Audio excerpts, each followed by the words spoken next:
कल जो चर्चा हुई बस मैं कल जो चर्चा हुई उसके बारे में बस एक पॉइंट मैं करना चाहता हूं, then I will come to infrastructure, जो सब्जेक्ट आपने हमें दिया है। कल डैम्स के बारे में काफी विस्तार से चर्चा हुआ था और आइडियाज भी आए थे। एक पॉइंट में और कि कैसे डैम्स के एसओपीज को बदलना चाहिए, रिवर्स की हाइड्रोलॉजी बदल गई है, how those need to be taken into account also while managing the existing dams. इसके अलावा मैंने क्या मेरा व्यू है, it's a very strong view, कि the time has come for Himachal government to call a stop. Dams अब बंद कर देना चाहिए। द स्टेट और इसकी rivers are completely saturated. Broadly अगर मैं बताऊं तो हिमाचल का जो आइडेंटिफाइड पोटेंशियल है for hydel power, that is 24,000 megawatts. 24,000 megawatts में करीब 14,000 मेगावाट ऑलरेडी एक्सप्लॉइटेड है इन द वेरियस डैम्स जो हमारे स्टेट में है। करीब 5,000 मेगावाट हैज बिन सैंक्शनड, हम कह सकते हैं अंडर कंस्ट्रक्शन या अंडर कमिश्निंग है। 4,500-5,000 मेगावाट्स बाकी है। अब गवर्नमेंट से रिक्वेस्ट करना चाहिए कि भगवान के लिए ये 4-5 हजार मेगावाट को आप छोड़ दीजिए अब, because these dams will now be located in the most remote, geologically fragile areas, most susceptible to climate change, effects of climate change, specifically Pangi और लाहौल स्पीति में है ये एरियाज। गवर्नमेंट वहां भी सैंक्शन कर रही है या करने जा रही है या टेंडर कर रही है। मेरी जब अप टू डेट इंफॉर्मेशन तो नहीं है, बट गवर्नमेंट का इंटेंशन है कि ये 5,000 भी हमने एक्सप्लॉइट करना है। इसका जो इफेक्ट है, जो हम लोग कल भी डिस्कस कर रहे थे ऑन दी कंस्ट्रक्शन एटसेट्रा, वो तो होएगा ही होएगा। जो एनवायरमेंटल डेवस्टेशन उन इन एरियाज में होएगा।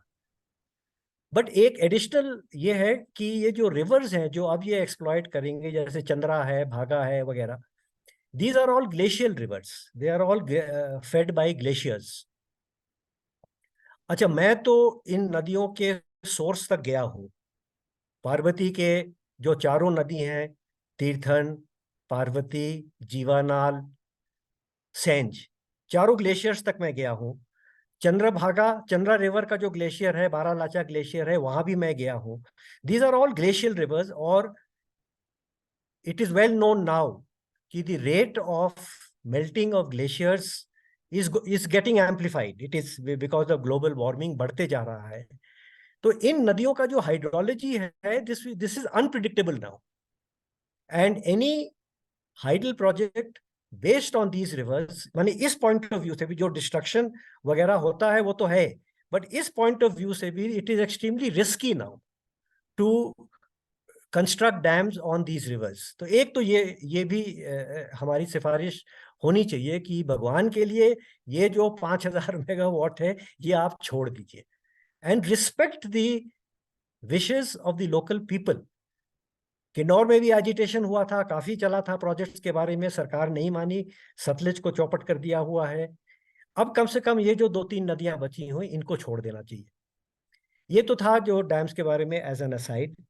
अब जो coming to the present devastation जो जो हुआ है, मैं कंसंट्रेट करना चाहूंगा on the post devastation phase, क्योंकि कॉजेज ऑफ डेवस्टेशन वगैरह वगैरह तो कल काफी विस्तार में डिस्कस हो चुका है by experts. I am no expert, I am an art student, I am not an expert in और साइंटिस्ट।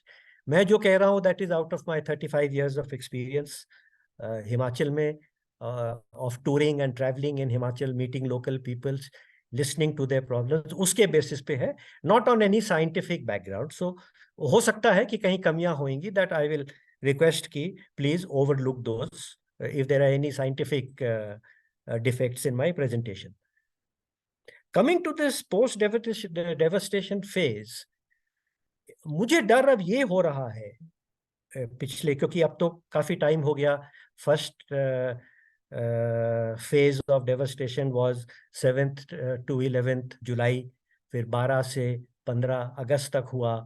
अब थोड़ा क्योंकि मौसम भी खुल गया है, थोड़ा सरकार अपना रेस्क्यू, रिलीफ, रिहैबिलिटेशन काम कर रही है और अच्छे से कर रही है। सारे डिस्ट्रिक्ट एडमिनिस्ट्रेशन और विभाग लगे हुए हैं। That is a very good work they are doing. But beyond that जो रेस्टोरेशन का अब काम होएगा, उसके बारे में भी हमें बहुत सतर्क रहना पड़ेगा, and we need to be very careful. क्योंकि मुझे ऐसा महसूस हो रहा है कि रेस्टोरेशन में भी we are repeating the same mistakes which have led to the present calamities. अब एक दो एग्जाम्पल मैं आपको देना चाहूंगा। जो ये परवाणु सोलन सड़क है, अब उसको दोबारा 4 लेन करने के लिए हिल साइड में फिर डिगिंग हो रही है ना। इस डिगिंग से ही तो प्रॉब्लम शुरू हुआ था। अब वो दोबारा वही कर रहे हैं। मैंने वीडियोस देखे हैं जो पंडो टू कुल्लू मनाली रोड का रेस्टोरेशन हो रहा है।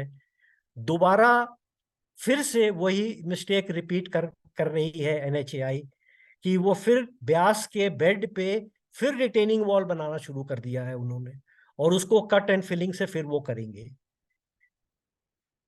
मुख्यमंत्री जी ने एक घोषणा की थी कुछ दिन पहले कि शायद परवाणु सोलन स्ट्रेच के लिए अब हमें टनलिंग करनी पड़ेगी। तो that also is a matter of concern, क्योंकि हिल्स को बाहर से तो हमने चौपट कर दिया है डिगिंग करके। अब जो थोड़ा कुछ हिल्स की स्टेबिलिटी बची हुई है, अब टनलिंग से हम उसको और चौपट कर देंगे।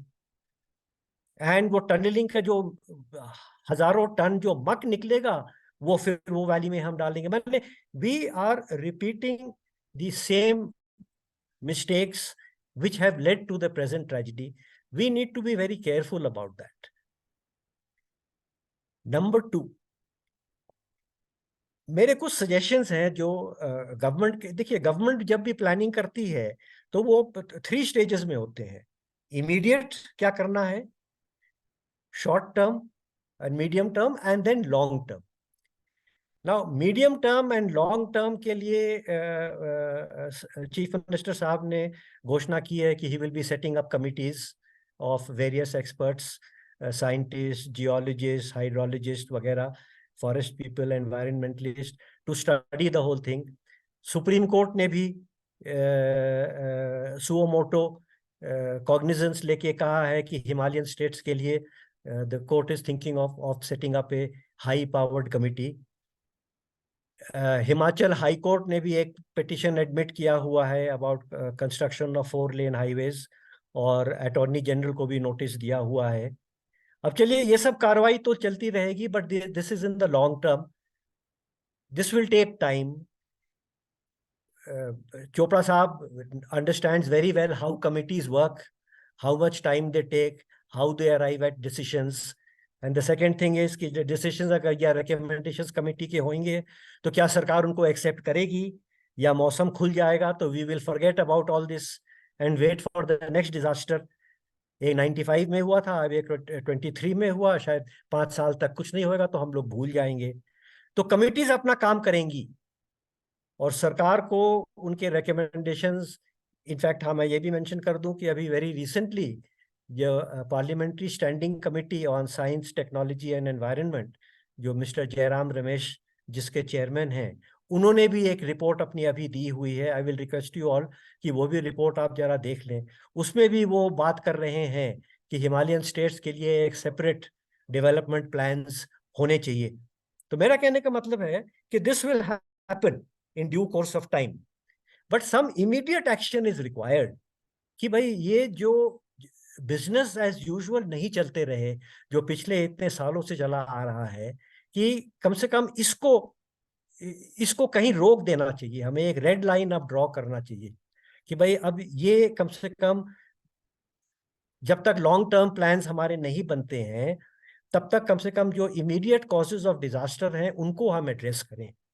तो I will come to the, for example Shimla, जो शिमला में हुआ है, जिससे लोग काफी डर गए हैं। एंड आई थिंक जैसे मिस्टर गुमान सिंह कह रहे थे कि अब शायद पॉलिटिशियंस को भी लोगों को एजुकेट करने में, यह परसेप्शन दिखाने बताने में शायद इस डिजास्टर से मदद मिलेगी कि people will now be receptive to any change, to any reforms.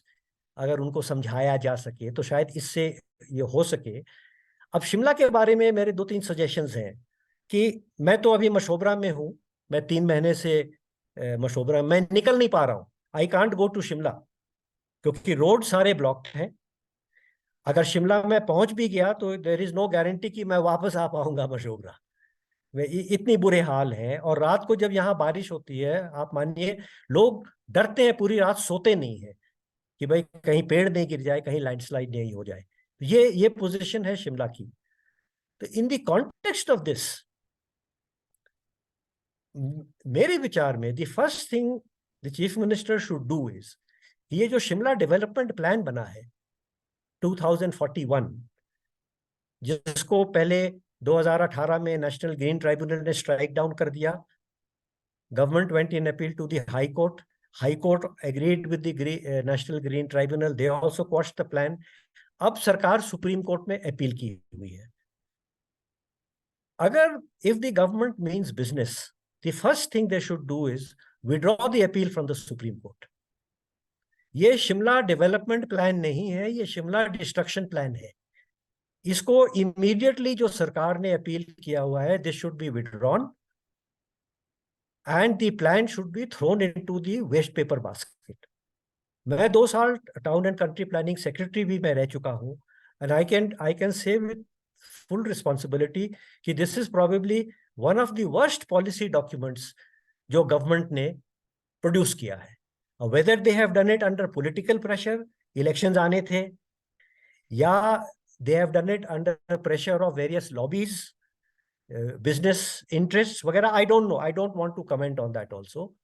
लेकिन अब देखिए शिमला में 800 पेड़ तो कट रहे हैं अभी, एंडेंजर्ड हैं, थ्रेटनिंग हैं। 800 पेड़ फिगर मैं आज ही देख रहा था कि करीब 800 पेड़ कटेंगे, आगे जाके और भी कटेंगे।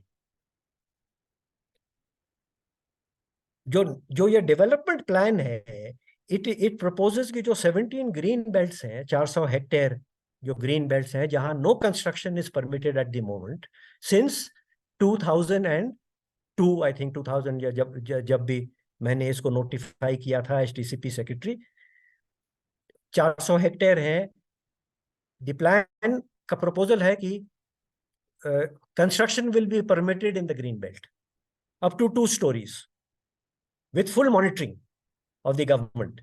अब मॉनिटरिंग कितनी होती है ये हम सबको पता है। एक बार आपने अलाउ कर दिया, then other forces over which हमारा कोई कंट्रोल नहीं होता है, दोज फोर्सेस टेक ओवर और कंस्ट्रक्शन शुरू हो जाते हैं।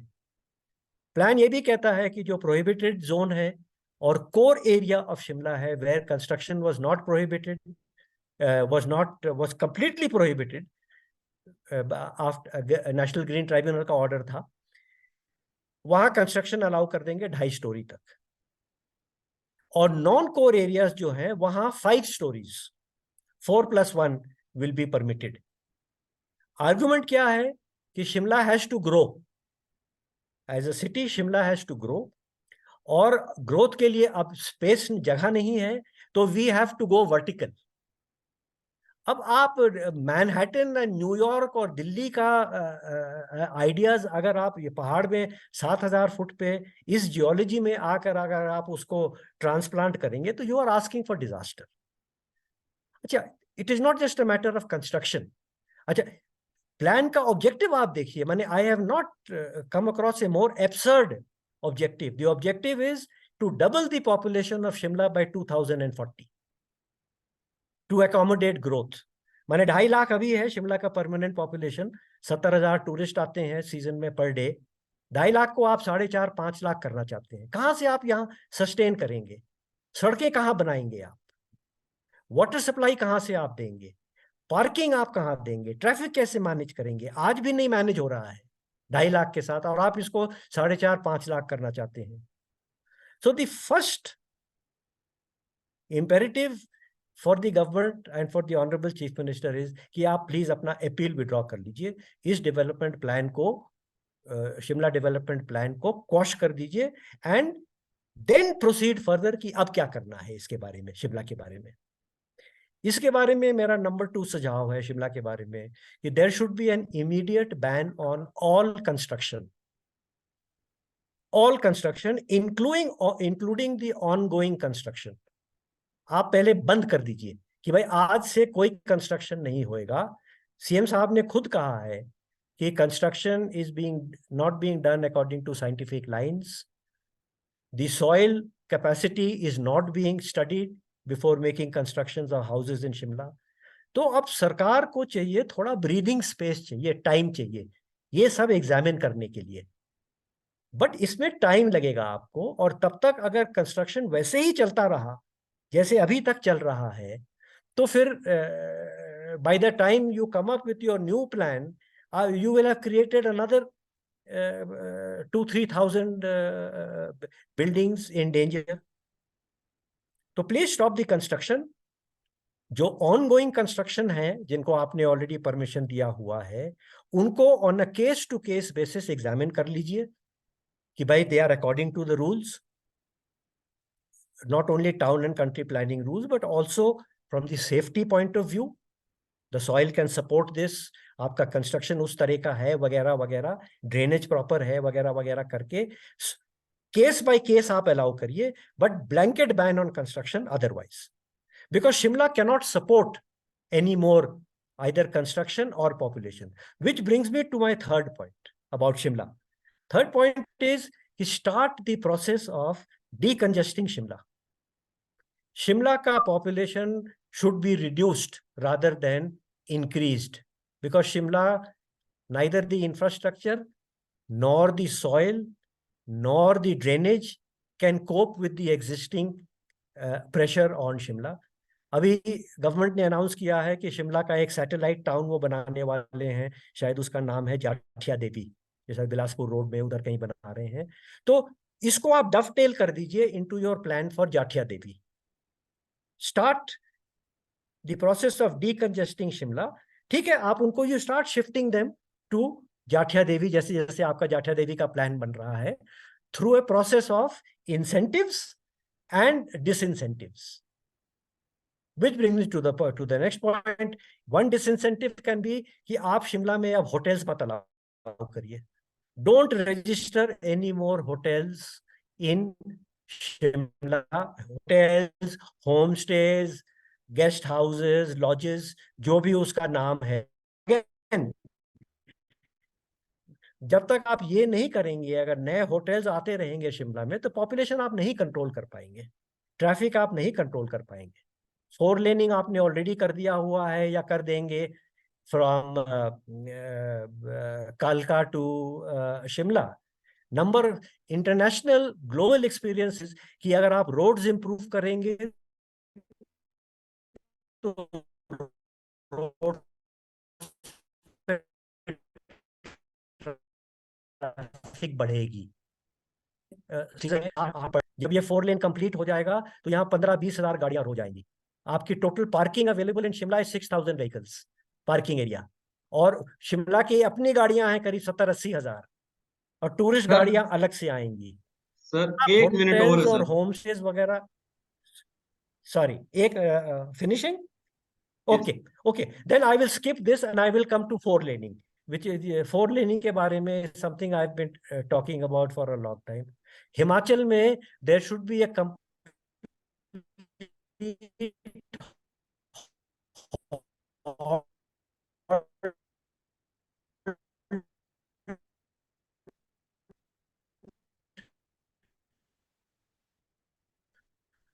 To 4 laning. 4 लेनिंग का पता चल गया है, मैक्सिमम डैमेज जो हुआ है वेदर इट इज मंडी 4 लेन आप कृपया करके बंद कर दीजिए, अच्छे अच्छे 2 लेन लगाइए। कहीं भी वर्ल्ड में मुझे नहीं, मैंने गूगल सर्च भी किया हुआ, कहीं भी मुझे नहीं मिला है कि 7,000, 10,000, 12,000 फुट पे 4 लेन हाईवे बनते हैं। बिकॉज अभी 35 मीटर जगह लेती है NHAI काटने के लिए। In fact one of the defence has been कि हम 90 डिग्रीज पे हमें इसलिए काटना पड़ा क्योंकि हमें सरकार ने खाली 35 मीटर विड्थ अलाउ किया है।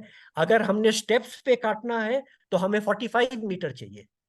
तो 45 मीटर या पहाड़ में कहां से आप सड़कें बनाएंगे?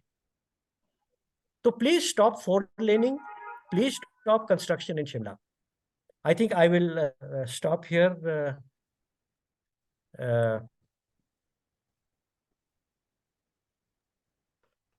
Thank you sir, thank you, आपने बहुत, I, thank thank you, thank you very much. आपका आखिर में सिग्नल थोड़ा थोड़ा वीक हुआ, लेकिन अब बहुत आपका मतलब सारे आपके इम्पोर्टेंट पॉइंट जो हैं वो आ गए, और हाँ, दो मेरा तीन सिग्नल पॉइंट। खराब हो रहा है। हाँ, लेकिन आपकी पूरी बात सबने सुनी है सर, तो ऐसा नहीं है। और आपने बहुत जो रिकमेंडेशंस भी, जो पोस्ट जो डिवास्टेशन फेज में हमें क्या नहीं करना चाहिए, क्या करना चाहिए, उसके ऊपर भी आपका बहुत आपने रोड मैप दिया है। चाहे वो बैन ऑन कंस्ट्रक्शन हो, या जो वहाँ का ग्रीन एरिया है, और जो कोर जोन है, नॉन कोर जोन है, उसके अंदर का जो पूरा डेवलपमेंट का जो प्लान है। और खासकर ये बड़ा इंपॉर्टेंट पॉइंट है, जो singular development plan, one of the worst document, आपने जिसको दो टूक साफ सीधा शब्दों में बोला कि one of the worst document है, क्योंकि वो, अगर उसके सारे रिकमेंडेशन देखें तो ये सारे रिकमेंडेशन वो हैं जो और ज्यादा डिजास्टर शिमला के अंदर लाने वाला है, और बहुत लोगों को वो अट्रैक्ट करने वाला Absolutely. है शिमला को कंजेस्ट करने के लिए। और दूसरा पॉइंट जो decongestion of Shimla, that is very important, वो उसके बारे में हमें सोचने की जरूरत है, और डीकंजेशन करने की जरूरत है। No more hotels, restaurants, four lanes and other things, और सैटेलाइट टाउन्स के बारे में थोड़ा सोचने की आवश्यकता है। Thank you very much sir. Yeah. और डेफिनेटली Thank आपसे you. लोग सवाल करेंगे जब हमारा क्वेश्चन आंसर टाइम होगा। मैं अब, हमारे जो नेक्स्ट स्पीकर हैं हमारे साथ जो आज हैं, वो राजेंद्र रवि जी हैं।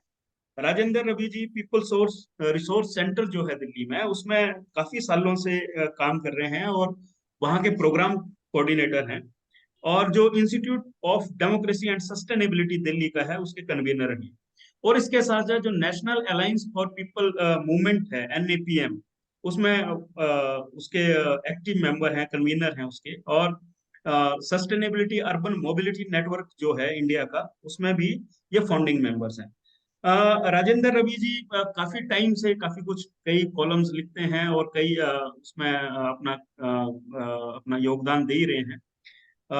रवि जी, आपके और बाकियों के बीच में मैं ज्यादा समय नहीं लूंगा। आप प्लीज, जो शुक्ला जी ने जो बातें रखी, और जो अर्बन प्लानिंग का जो पूरा कॉन्सेप्ट है, और वो जो आपका पूरा जो सस्टेनेबिलिटी का जो बात है, आप कृपया थोड़ा इसके बारे में, इस पे बात रखें। पोस्ट प्री जो डिवास्टेशन है, उसमें क्या और हमें सोचने की, करने की आवश्यकता है।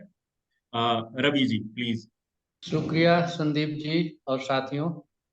अ, अभी जो शुक्ला जी ने हिमाचल के संदर्भ में और खास करके पहाड़ी राज्यों के जो अभी आपदा है उसके बारे में काफी विस्तार से रखा,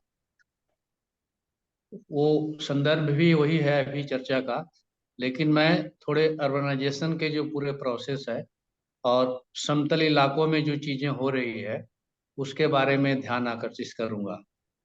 सब लोग को पता लगा होगा अखबारों से, टेलीविजन से, कि दिल्ली इस बार डूबते डूबते बची। और जब यहाँ पानी आया तो ये कहा गया कि बाढ़ आई है। क्या ये बाढ़ थी या बाढ़ नहीं थी?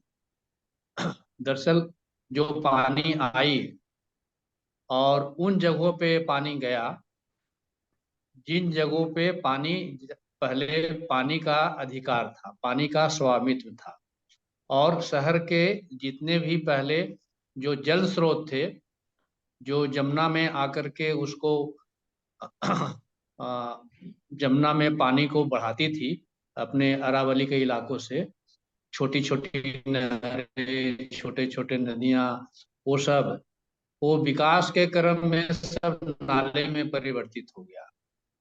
और सरकार ने शहर को बचाने के लिए इम्बैंकमेंट बनाया। पहले एक बनाया, फिर दो बनाया, फिर तीन बनाया, और अंत में जो है जमुना को सिकोड़ करके रख दिया। और जहां जहां जो साफ जल के स्रोत जमुना से मिलते थे उनके मुहाने पे गेट लगा दिया। और 40 साल से मैं दिल्ली में रहता हूँ, कभी भी कोई भी सरकार को ये नहीं पता था कि वो नाले और जमुना से क्या रिश्ता है, क्या गेट है क्या।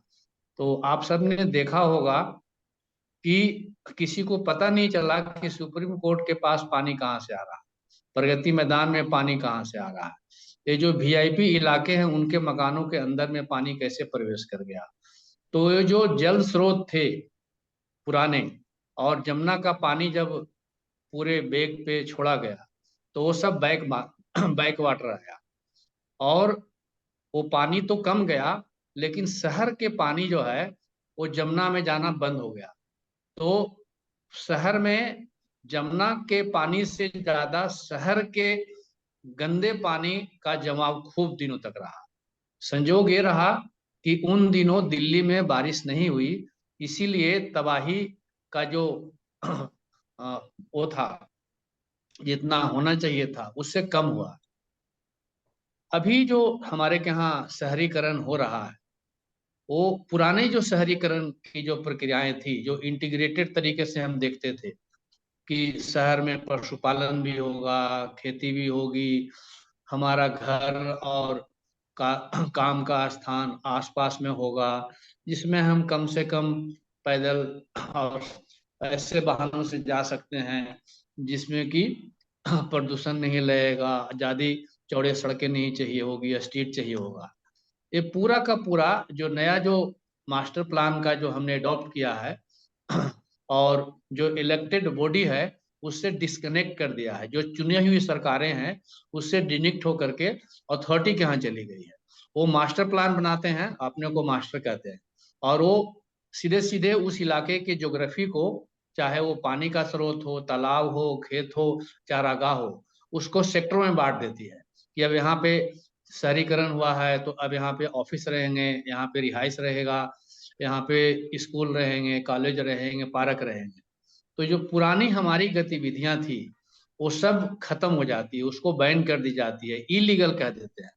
तो अगर आप शहर में हैं और अपने लिए भी या अपने सेवन करने के लिए भी आप कुछ खेती करना चाहें, कुछ पशु पालन करना चाहें, तो ये कानून के नजर में इलीगल है। तो जितने भी शहर हैं हमारे प्लेन के इलाके में, वो सब भयंकर आपदा से प्रभावित है। किसी भी शहर को लीजिए, अभी परसों मैं गया हुआ था वृंदावन, दिल्ली की जो आपदा आई उसमें वो आपदा को ऊपर आने नहीं दिया जो आगरा में हुआ, वृंदावन में हुआ, मथुरा में हुआ, जो जमुना की वजह से उसकी बात ही नहीं हो पाई। हर एक जगह पे देखेंगे कि नदियों को पहले ऊपर बांधा गया और वहां से पानी प्लेन के इलाकों में लाया गया, और फिर नीचे कहा गया कि ये पानी, क्योंकि नदी सूख गई है, नदी में पानी नहीं है, तो जो फ्लड प्लेन एरिया है उसको अथॉरिटी ने खुद को अडॉप्ट कर लिया है, एक्वायर कर लिया। दिल्ली में जमुना का जो फ्लड प्लेन एरिया है वो दिल्ली की डेवलपमेंट अथॉरिटी ने अपने को कहा कि ये मेरा है।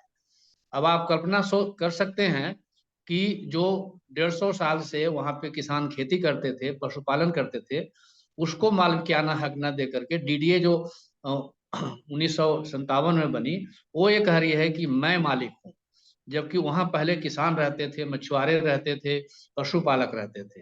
तो ये जो ऑनरशिप जो शिफ्ट हुआ है और अप्रोप्रिएटाइजेशन ऑफ जो रिसोर्सेज है वो सब किया गया है, और ये सिर्फ नेचर रिसोर्सेज का ही नहीं बल्कि अप्रोप्रिएटाइजेशन ऑफ नॉलेज भी हो रहा है कि अगर शहर में खेती करने वाले हैं और कृषक समाज है, उसके पास उसका ज्ञान है, तो शहर बनने के बाद उस ज्ञान का कोई उपयोग नहीं रहता है, क्योंकि उसके हाथ से खेती चली जाती है, पशुपालन चला जाता है, चरागाह चला जाता है। और आप चाहे वो दिल्ली हो, चेन्नई हो, बंगलोर हो, हैदराबाद हो, कलकत्ता हो, पटना हो, ये सभी शहर जो है वह आपदा के मुहाने पे बैठा हुआ है। अब शहर में दो तरह के आपदा आ रहे हैं। एक तो अचानक आपने डैम बनाया, डैम को बचाने के लिए आपने पानी छोड़ा, तो उसका पानी आता है, और इम्बैकमेंट जो आपने बनाया हुआ है शहरों को बचाने के लिए, तो शहर का जो पानी है वो नदी में नहीं जाता है।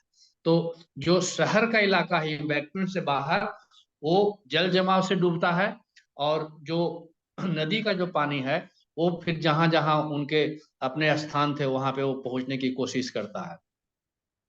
इसमें हम लोग ये सोच सकते हैं कि जो पुराना शिमला है, उसके पुराने इतिहासों पे मैं नहीं जाऊंगा, कि अभी मैं बराबर शिमला आता हूं तो वहां पे जो पहले बस अड्डा था, उस बस अड्डे को हटा करके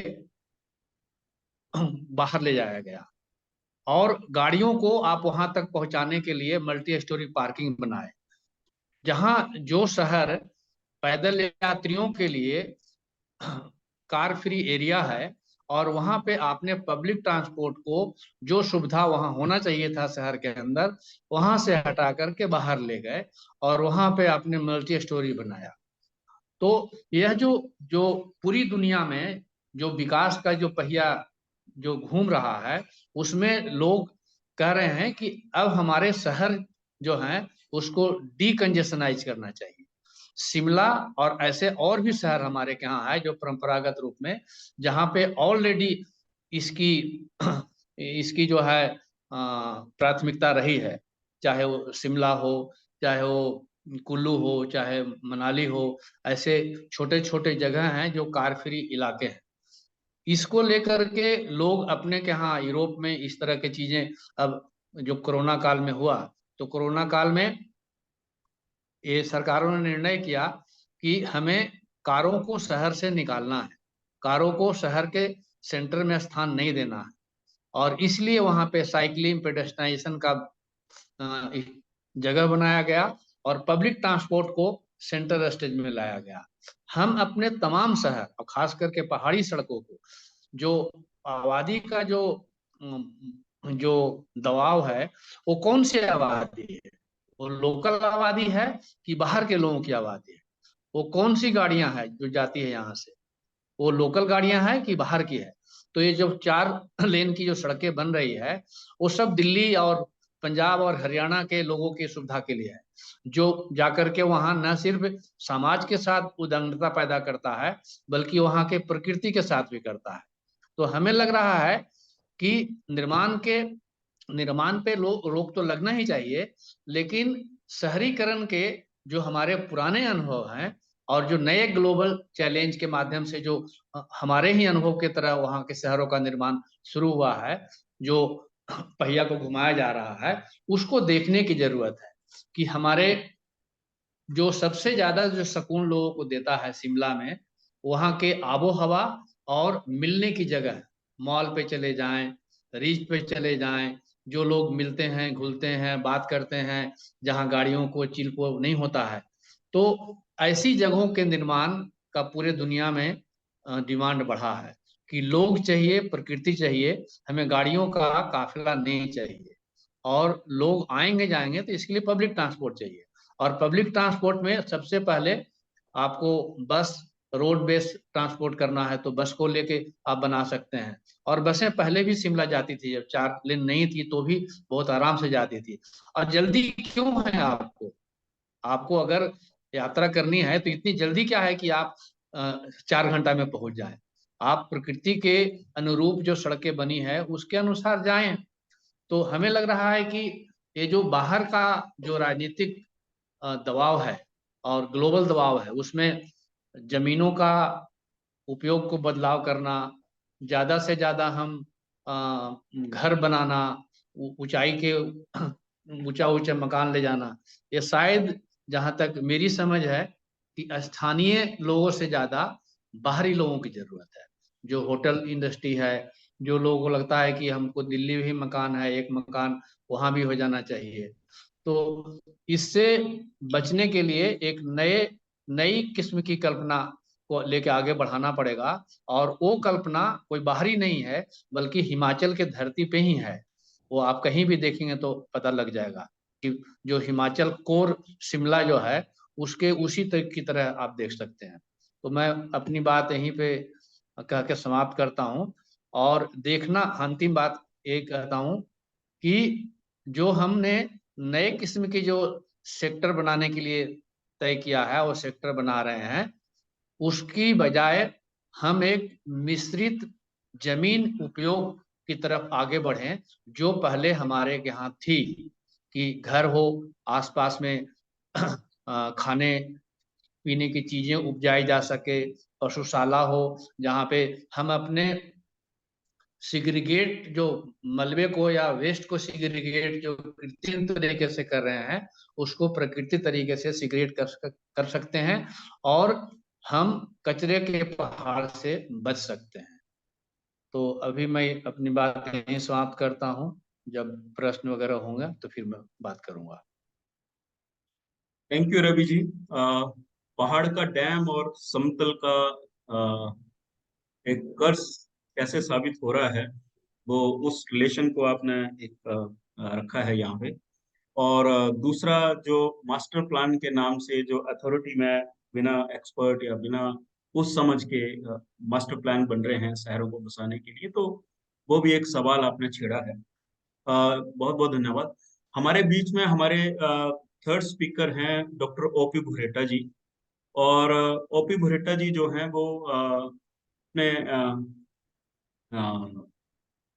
जो अ, भारत ज्ञान विज्ञान समिति है उसके नेशनल ट्रेजरर हैं, और एग्जीक्यूटिव कमेटी मेंबर हैं अपने जो all India people science network है। अ, वैसे ये जियोग्राफर हैं, और बहुत सारी स्टडीज में इन्वॉल्व हुए हैं। स्टेट और नेशनल लेवल के जो पीपल मूवमेंट है उसको शेप करने में, उसमें भागीदारी देने में ओपी भुरेटा जी का काफी योगदान रहता है, और लगातार इसमें काम करते हैं।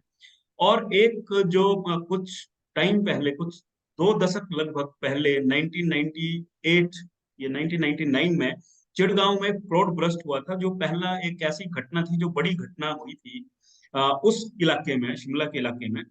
तो उसका एक स्टडी भी इन्होंने किया था, और उसके कुछ पॉइंट्स इन्होंने रखे थे जो बाद में बहुत चर्चा का विषय भी बने थे सरकारों के लिए। और जो खासकर जो department of science and technology है उसमें भी उस पर काफी चर्चा हुई, इनको काफी सारा उसमें आपने रखा। तो मैं डॉक्टर साहब से रिक्वेस्ट करूंगा, मुरेटा जी से, कि संदर्भ थोड़ा सा मैं चाहूंगा कि बाकी तो आप जो आप बात रखें वो रखें, लेकिन दो चीजें आप शायद अगर टच कर पाए, तो एक तो नेशनल एडaptation क्लाइमेट जो प्रोग्राम है हमारा, दूसरा जो हमारा जो लोगों का एक लैंड ही चला जा रहा है उसका लॉस एंड डैमेज में कहीं उसको कहीं कहीं रिकॉर्ड नहीं करते हैं, या घर के तक ही सीमित हैं। क्या इसमें और क्या फ्लॉज हैं, या कैसे इसको देख सकते हैं? बाकी इसके साथ भी अगर इस पे भी आप थोड़ी बात रखेंगे तो वो थोड़ा और बेहतर रहेगा हमारे लिए। डॉक्टर ओपी बुरेटा जी, प्लीज आप अपनी बात रखें। जी मेरा समय जब खत्म होने का होगा 1 मिनट पहले आप इशारा कर आप दीजिए प्लीज। आपका समय आप 7:10 पे समाप्त होगा सर। ठीक है ठीक है, ओके ओके। Thank you. साथियों, कल से हम बातचीत कर रहे हैं, उससे पहले भी बहुत सारी बातचीत की है, और बोलने के लिए शब्द कम है और ज्यादा भी है, दोनों ही है। कहना बहुत चाहते हैं और बोलने के लिए कुछ रहा भी नहीं है, क्योंकि जब मैं बोल रहा हूँ पहली बार, मतलब ऐसा नहीं है कि हमने बहुत सारे हादसे भी देखे हैं, बहुत सारे इस तरह के उन सब से गुजरे भी हैं। पर अभी जब मैं बोल रहा हूँ, जो अभी 23-24 को जो एक फ्लैश फ्लड कहें, या शिमला शहर में जो देखा गया, और खासतौर पर संजौली में जो देखा गया, क्योंकि हमने कलवर्ट्स बंद कर दिए और उसकी वजह से पानी आया जाखू हिल से और नीचे गया संजौली से होता हुआ, और हमारे घर के पास से गया। और मेरा, जहां पर मैं शिमला में रहता हूँ, संजौली में शीलकुंज में, 15 फ्लैट में से 14 फ्लैट खाली हो गए रात को। 2 रातों तक मैं और मेरे वाइफ यहाँ रहे। तो उस समय मुझे लग रहा था कि हम एडवेंचरिज्म कर रहे हैं, या देख रहे हैं कि सही में जो है वो बिल्डिंग नीचे जा रही है कि नहीं जा रही है। तो मैं भुगभोगी हूँ, मतलब मैं, मुझे ऐसा लग रहा है कि पहली बार जो पूरे के पूरे, कई बार हम सुर्खियों में देखते हैं कि वहां पर ये नुकसान हुआ, वहां पर ये नुकसान हुआ, पहली बार जो महसूस हुआ कि मेरे घर पे और उसमें आया। मुझे लगता है कि बहुत सारे साथियों ने कहा, और शायद अभी पहले जो साथी थे उन्होंने भी कहा कि इस बार हिमाचल प्रदेश का जो नुकसान हुआ है, लोगों ने अपने घरों में महसूस किया है, पहले वो खबरों में बहुत दूर देखते थे। इस बात से मैं शुरुआत करूंगा बहुत सारे छिटपुट से विचार हैं मेरे जो कि शायद आगे पीछे होंगे, बट वो उनका जो कॉन्टेक्स्ट है वो बहुत ही स्पेसिफिक है। मैंने 25 अक्टूबर 1991 को देहरादून से मैंने पीएचडी किया था। उस समय हम उत्तरकाशी में अर्थक्वेक आया था और वहां पर एक जामक गांव है जहां 77 डेथ्स हुई थी। वहां पर जाके हम गए। वहां पर जो पुरानी शैली से बने हुए मकान थे वो बचे रहे, बट जो कच्चे मकान थे और जो जामक विलेज के नीचे जो मनेरी भाली टनल बन रही थी और उसमें जो नुकसान हो रहा था, उससे जो ठेकेदार ने सीमेंट को बाहर बेचा, उससे उन्होंने अपने लेंटर डाल के मकान बनाए और वो गिर गए और 77 लोगों की जानें गई। तो भूकंप वहां पर आया, डिजास्टर वहां पर आया, पर हमारे जो विकास के जो तरीके हैं और हम किस तरह से मकान बनाते हैं, मैं शहर में नहीं आ रहा हूं, मैं अभी गांव की बात कर रहा हूँ और 1991 की बात कर रहा हूँ। हम सीखते नहीं है। जोशीमठ का इंसिडेंट हुआ, उससे हम सीखते नहीं है। अभी की बातचीत हो रही है, 1 महीने के बाद हम भूल जाएंगे। दिल्ली भी भूल गया अपने बाढ़ को, हिमाचल भी भूल जाएगा। मुझे लगता है कि सबसे पहला काम हमारे को बातचीत की निरंतरता को लाना पड़ेगा, पहली बात। दूसरी बात जो साथी संदीप ने कहा, ये रिपोर्ट जो है 1997 में 11 अगस्त को बाढ़ आई थी, उसकी काफी डिटेल रिपोर्ट है, हम साझा भी कर सकते हैं और काफी चर्चा में भी आया था उस समय की सरकार ने जो है मैन मेड डिजास्टर को ना मान के उसको देवीय आपदा माना था। बट हमने कहा था कि मैन मेड डिजास्टर है और उसमें जो हमारे को पूछा भी गया कि आपका क्या एक्सपर्टीज है जिसके कारण आप बोल रहे हैं। हमने कहा कि हम जो है जो सच्चाई है उसकी बातचीत कर रहे हैं। 150 का आंकड़ा जो है सरकारी था, पर 450 के करीब वहां पर जाने गई। डिटेल में मैं वहां नहीं जा रहा हूं, बट दिक्कत क्या है, हम वहीं पर जो है वो सेटलमेंट हम बसाते हैं। चढ़गांव जो है जहां पर 400 से ज्यादा जाने गई, वहीं पर हमने चढ़गांव को आज बसाया है। तो क्या कारण है? उसके लिए कानून जिम्मेवार है, उसके लिए लोग जिम्मेवार हैं, उसके लिए स्थानीय संस्थाएं जिम्मेवार है। हमारे को वो प्रश्न भी करना पड़ेगा। वहां पर आंध्रा खड्ड जो था, आंध्रा खड्ड में जो आंध्रा प्रोजेक्ट था, हाइड्रो इलेक्ट्रिक प्रोजेक्ट था, उसको भी जो है बिल्कुल जो नदी है उसके बीच में बनाया गया। कल मैं जो प्रश्न कर रहा था रवि जी से, वो मेरा मकसद ये था, जो ज्वाल जी ने भी मुझे उसमें उनका भी उत्तर था कि जो उत्तराखंड में जो फ्लड जोन एक्ट बना है, हिमाचल में तो 2018 से लेकर 2023 तक वो जल शक्ति विभाग और डिजास्टर मैनेजमेंट के बीच में ही घूम रहा है। अभी तक उसमें कोई उसमें कार्यवाही नहीं हुई है। वहां जो बना है, ठीक है, वो बात मैं मानता हूं जो कल उन्होंने बात रखी कि जो प्लेन की नदियां हैं और जो हिमालय की नदियां हैं उसमें फ्लड पे उस टाइप के नहीं होंगे। बट कौन से ऐसे एरियाज हैं जो जहां पर हमारे को कंस्ट्रक्शन नहीं करनी है, वो हमारे को इंगित करने पड़ेंगे और उसको जो है वो पॉलिसी में लाना पड़ेगा, उसको एक्ट में लाना पड़ेगा। एक्ट से ठीक है, वो एक प्रश्न कर सकते हैं, बहुत सारे साथी ये प्रश्न कर सकते हैं कि कानूनों का इस्तेमाल सही नहीं होता, उसका इम्प्लीमेंटेशन सही नहीं होता। शुक्ला जी ने कहा कि जो शिमला डेवलपमेंट प्लान बना वो पॉलिटिकल नेसेसिटी थी या बिल्कुल बेकार है, वो सही है, बट उसको बार बार हमारे को लाना पड़ेगा। तो मुझे लगता है कि गांव कहाँ बसे, शहर कहाँ बसे, उस पे प्रश्न करने की जरूरत है और उसको सामूहिक तौर पे हमें प्रश्न करने की जरूरत है। तीसरा जो बिंदु मैं रखना चाह रहा हूं वो है डिजास्टर मैनेजमेंट से आगे बढ़ के डिजास्टर प्रिपेयर्डनेस। क्योंकि आने वाले समय में क्लाइमेट चेंज का जो सिलसिला है उसमें एक्सट्रीम वेदर कंडीशन जो है वो बढ़ेगी। 2018 में जो है 22 दिन जो है, तीसरा सबसे गर्म प्रदेश था पूरे भारतवर्ष में, राजस्थान और मध्य प्रदेश के बाद हिमाचल प्रदेश। गर्मी बढ़ी, सर्दी बढ़ी, बारिश बढ़ी, ये बढ़ेंगी। हमारे को अपनी जमीन को जो है वो समेटना पड़ेगा, उसको सही करना पड़ेगा। तो मुझे लगता है कि डिजास्टर प्रिपेयर्डनेस के लिए हमें काम करने की जरूरत है। अभय शुक्ला जी ने कहा कि इसको जो है वो शहर को देखना चाहिए और शहर पे बातचीत करनी चाहिए। 1995 में हमने एक सर्वेक्षण किया था शिमला शहर का। पॉलीथीन बैग जो जिसमें बैन हुए थे, वो हिमाचल ज्ञान विज्ञान समिति का जब हम सर्वे कर रहे थे पॉलीथीन बैग बैन होना चाहिए कि नहीं होना चाहिए, उसमें हम एक स्टडी शिमला शहर का किया था। उसमें आईआईटी रुड़की की एक स्टडी हमारे हाथ लगी थी कि 1995 में जो लोड बियरिंग कैपेसिटी है वो डबल हो चुकी थी 1995 में, और अब 2023 है। तो मुझे लगता है कि तीन बिंदु जो अगले मैं रखने जा रहा हूं, वो शुक्ला जी ने जो रखे और जो रवि जी ने रखे, मुझे लगता है कि वो तीन बिंदु मैंने भी लिखे हुए थे। इसका मतलब है कि हम सही डायरेक्शन में सोच रहे हैं। तो जो शुक्ला जी ने बात रखी, मैंने भी वही बिंदु लिखे थे, उनकी बात से हम सहमति रखते हैं कि डीकंजेस्ट करना पड़ेगा हमारे शहरों को। संजौली देखें, जहां पर मैं रहता हूं, वहां पर अधिकतर महिलाएं अपने बच्चों को लेके शिक्षा के लिए संजौली में रहती हैं, या शिमला के आसपास ढली टनल के आसपास कुफरी और इसके बीच में, या भट्टा कुफर में वहां रहती हैं।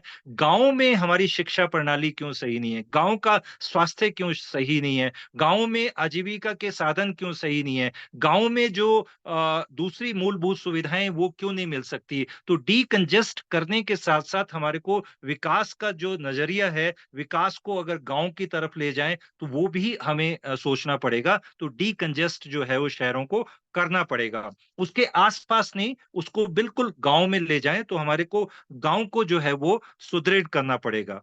और जो शुक्ला जी ने कहा, बिल्कुल ऑलमोस्ट उसी भाषा को मैं सपोर्ट करता हूं कि आने वाले 20 साल के लिए फ्रीज किया जाए शहरों में निर्माण। जैसे ग्रीन फैलिंग को बैन किया गया था हिमाचल प्रदेश में, क्यों ना शहरों को जो है वो उसका निर्माण जो है फ्रीज किया जा सकता है? ठीक है, कुछ लोग ऐसा कह सकते हैं विकास होना है, विकास के साथ आगे बढ़ना है, ये एक अतिवादी सोच है, पर हमें कहीं ना कहीं तो रोक लगानी पड़ेगी। तो डीकंजेशन और freezing of the construction for next 20 years ये हमें करना पड़ेगा। रवि जी ने एक बात कही, मैं उसको सपोर्ट कर रहा हूं। मैंने भी वो बिंदु रखा था। हिंदू के एक पत्रकार हैं, उनसे मेरी बातचीत हो रही थी एक महीना पहले। जिस समय 12 जून को मैं मनाली अटल टनल किसी साथी को लेके गए थे, उस समय जब हम वापस आ रहे थे, तो उस समय मेरे शब्द ऐसे निकले थे कि मनाली तो गया, क्योंकि वहां का सड़क को देख के, टनल को देख के दिल दहल जाता है कि आपने जो इतने खूबसूरत पहाड़ थे उसमें आपने क्या कर दिया। ऊपर भी कंक्रीट, नीचे भी कंक्रीट, सब जगह लैंडस्लाइड। उस समय हम बातचीत कर रहे थे कि शिमला से, चंडीगढ़ से शिमला 2.5 घंटे में हमें क्यों पहुंचना है? चंडीगढ़ से मनाली 5 घंटे में क्यों पहुंचना है? हमारी सरकारों के गलत नारे थे। कहा गया कि टूरिज्म के लिए 5 घंटे में हम मनाली पहुंचा देंगे, 2.5 घंटे में चंडीगढ़ पहुंचा दे, चंडीगढ़ से शिमला पहुंचा दे। कि क्यों हम जो है सुरम्य वादियों का आनंद लेते हुए हम ये कहें कि हम 2 लेन जो है वो ही रखेंगे, 2 लेन से ज्यादा नहीं करेंगे, ग्रीनरी देखते हुए जाएं, आराम से जाएं। जो चंडीगढ़ से शिमला का हाईवे है, पिछले 3-4 सालों से मैं लगातार ट्रेवल कर रहा हूँ, जो साथी उसमें ट्रेवल करते हैं, पिछले तरफ के जो 2 लेन है उनको जो हमारे टैक्सी ड्राइवर हैं वो बोलते हैं ये मलबा लेन है, क्योंकि वो कभी एक्टिव ही नहीं हुए। कभी आप राइट को मुड़ रहे हैं, कभी आप लेफ्ट को मुड़ रहे हैं, वही 2 लेन जो काम कर रहे हैं। तो हिमाचल में 4 लेन को बनाने का कोई औचित्य नहीं था, उसको नहीं बनाना चाहिए। तो मुझे लगता है कि जो हमारी सड़कों को पहाड़ की जीवन रेखा कहा जाता था, जो डॉक्टर वाई एस परमार ने कहा, उनका फेमस कोट है, अब जो है वो सड़कें विनाश का रेखा बन रही हैं। मुझे लगता है कि ये सोचने की जरूरत है कि जो अभी 4 लेन है उसको दोबारा उस स्थिति में तो नहीं लाया जा सकता, बट उसको कैसे मिटिगेट करें। तो मुझे लगता है कि 4 लेन जैसी जो हमारी कंस्ट्रक्शन है उसको भी बैन करने की जरूरत है। बहुत सारे और भी बिंदु हैं जिनको हम इसमें ला सकते हैं, बट मैं अंत में 5 चीजें रखना चाहूंगा, क्योंकि क्यों हुआ, क्या हुआ, कैसे हुआ वो सब जानते हैं, बट क्या करें उस पे मुझे लगता है कि बात करने की जरूरत है। जैसा मैंने पहले कहा कि जो डिजास्टर मैनेजमेंट की जगह डिजास्टर प्रिपेयर्डनेस होनी चाहिए। जोशीमठ हम बोल रहे हैं, हिमाचल हम बोल जाएंगे, लोगों का परसेप्शन क्या है, लोग क्या चाहते हैं, वो बार बार, जैसे मैंने पहले भी कहा, चिड़गांव वहीं बस गया 1997 में, पूरा गांव तबाह हो गया था, हम वहीं पर बस रहे हैं, स्कूल वहां पर बन गया, हॉस्पिटल वहां पर बन गया, बस स्टैंड वहां पर बन गया। तो मुझे लगता है कि जो पहला काम हमें करने की जरूरत है, एक मैसिव अवेयरनेस कैंपेन करने की जरूरत है, कैपेसिटी बिल्डिंग की जरूरत है, लोगों के परसेप्शन में चेंज करने की जरूरत है, उसके लिए लगातार काम करने की जरूरत है। उसमें civil society organisation sorry civil society organisations को आपस में तालमेल करते हुए सरकारों के साथ मैसिव लेवल पे लोगों के विचार में बदलाव लाना पड़ेगा, पहली बात, जो आगे आने वाले समय में। दूसरा जो है, जो प्रिपेयर्डनेस है वो गांव के स्तर पे होनी चाहिए, लोगों को शामिल करते हुए कौन से ऐसे स्पॉट हैं जो कि डिजास्टर के लिए, जिसमें डिजास्टर होगा उस समय हम उसका खतरा हो सकते हैं। हमारे एक साथी हैं जो कि जल शक्ति विभाग में इंजीनियर हैं, वो ये कह रहे थे कि मान लो स्कूल डिजास्टर प्रिपेयर्डनेस पे हमने एक वर्कशॉप की थी मई में शिमला में, हिमाचल में। उनका ये कहना था कि अगर स्कूल के पीछे कोई एक ऐसा नाला है जो कि खतरा हो सकता है, कि उसको कैसे हम मनरेगा से चैनलाइज करें, कौन सी ऐसी जगहें हैं जहां पर खतरे हो सकते हैं, उसको करें। तो अगर हम पंचायत के लेवल पे वो मैपिंग करें, बहुत सारे अच्छे मैप्स जो हैं हमारे पास, सैटेलाइट इमेजरी के रिपोर्ट्स मिल जाएंगे, वेबसाइट में मिल जाएंगे, पर गांव में जहां पर एक्ट होना है वहां पर नहीं होगा। लोगों की कैपेसिटी बिल्ड करने की जरूरत है, लोगों का प्रिपेयर्डनेस जो है ग्राम पंचायत लेवल पे करने की जरूरत है। दूसरा बिंदु, तीसरा बिंदु जो मुझे लगता है कि पॉलिसी लेवल पे चेंज, जो साथी ने भी कहा कि जो हमारे जमीनें चली गई हैं, ऐसा भी हो गया है कि जो आपका मकान था, वो मकान दूसरे के खेत में चला गया, और दूसरा कहता है कि अपना मकान उठा के ले जाओ, अपने पत्थर ले जाओ। अब वो उसके पास मकान भी नहीं है, जमीन भी नहीं है, तो इसके लिए मुआवजे के लिए क्या हो, उसको कहां पर हम किस एक्ट में इसको शामिल कर सकें। तो मुझे लगता है कि पॉलिसी चेंज करने की जरूरत है, जैसा शुक्ला जी ने भी कहा, फॉर्मुलेट करने की जरूरत है। जैसा मैंने कहा कि फ्लड प्लेन जो जोनेशन एक्ट है हिमाचल प्रदेश में, जल शक्ति विभाग और डिपार्टमेंट ऑफ रेवेन्यू के बीच में स्कटल हो रहा है एक जगह से दूसरी जगह, वो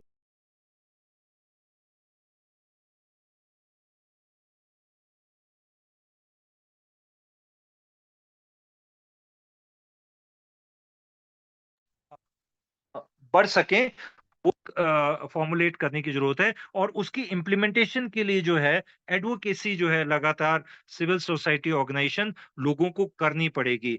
जो किन्नौर के साथी नो मींस नो कह रहे हैं, मुझे लगता है कि हिमाचल के सभी जो हम लोग हैं, हमें नो मींस नो कहना पड़ेगा। शहरों को डीकंजेस्ट करें, शहरों के विकास को ठीक ढंग से करें, वहां पर जो है वो फ्रीज करें, गांव में विकास को ले जाएं। मुझे लगता है कि आने वाले समय में बहुत बड़ा एक इस तरह के विचार मंथन की जरूरत है, जिसको हम आने वाले समय में करें, और उसमें हिमाचल ज्ञान विज्ञान समिति और हमारे साथ जुड़े हुए जितने भी जन संगठन हैं वो डेफिनेटली इसमें काम करेंगे। अभी मैंने वो वाला कल से लेकर अभी तक हम उस तरह से बात अभी बिल्कुल भी नहीं कर रहे हैं, शायद मुझे लगता है।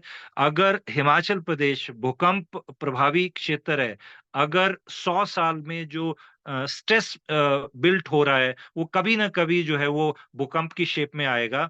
6 रिक्टर स्केल, 7 रिक्टर स्केल पे अगर संजौली में और इंजन घर में और शिमला में आएगा तो तबाही हो जाएगी। तो मुझे लगता है कि हमारे को दोबारा से वापस जाना पड़ेगा। पुरानी जो बिल्डिंगें बनी हैं उनको बदल नहीं सकते, बट कैसे उनकी रेट्रोफिटिंग हो सकती है, कैसे हम जो उसको डिजास्टर प्रिपेयर्ड बिल्डिंग्स में कन्वर्ट कर सकते हैं। और आने वाले समय में, जैसे शुक्ला जी ने भी कहा, डीकंजेस्ट करें, फ्रीज करें, और विकास के जो तौर तरीके हैं उसको दोबारा से हमें देखने की जरूरत है।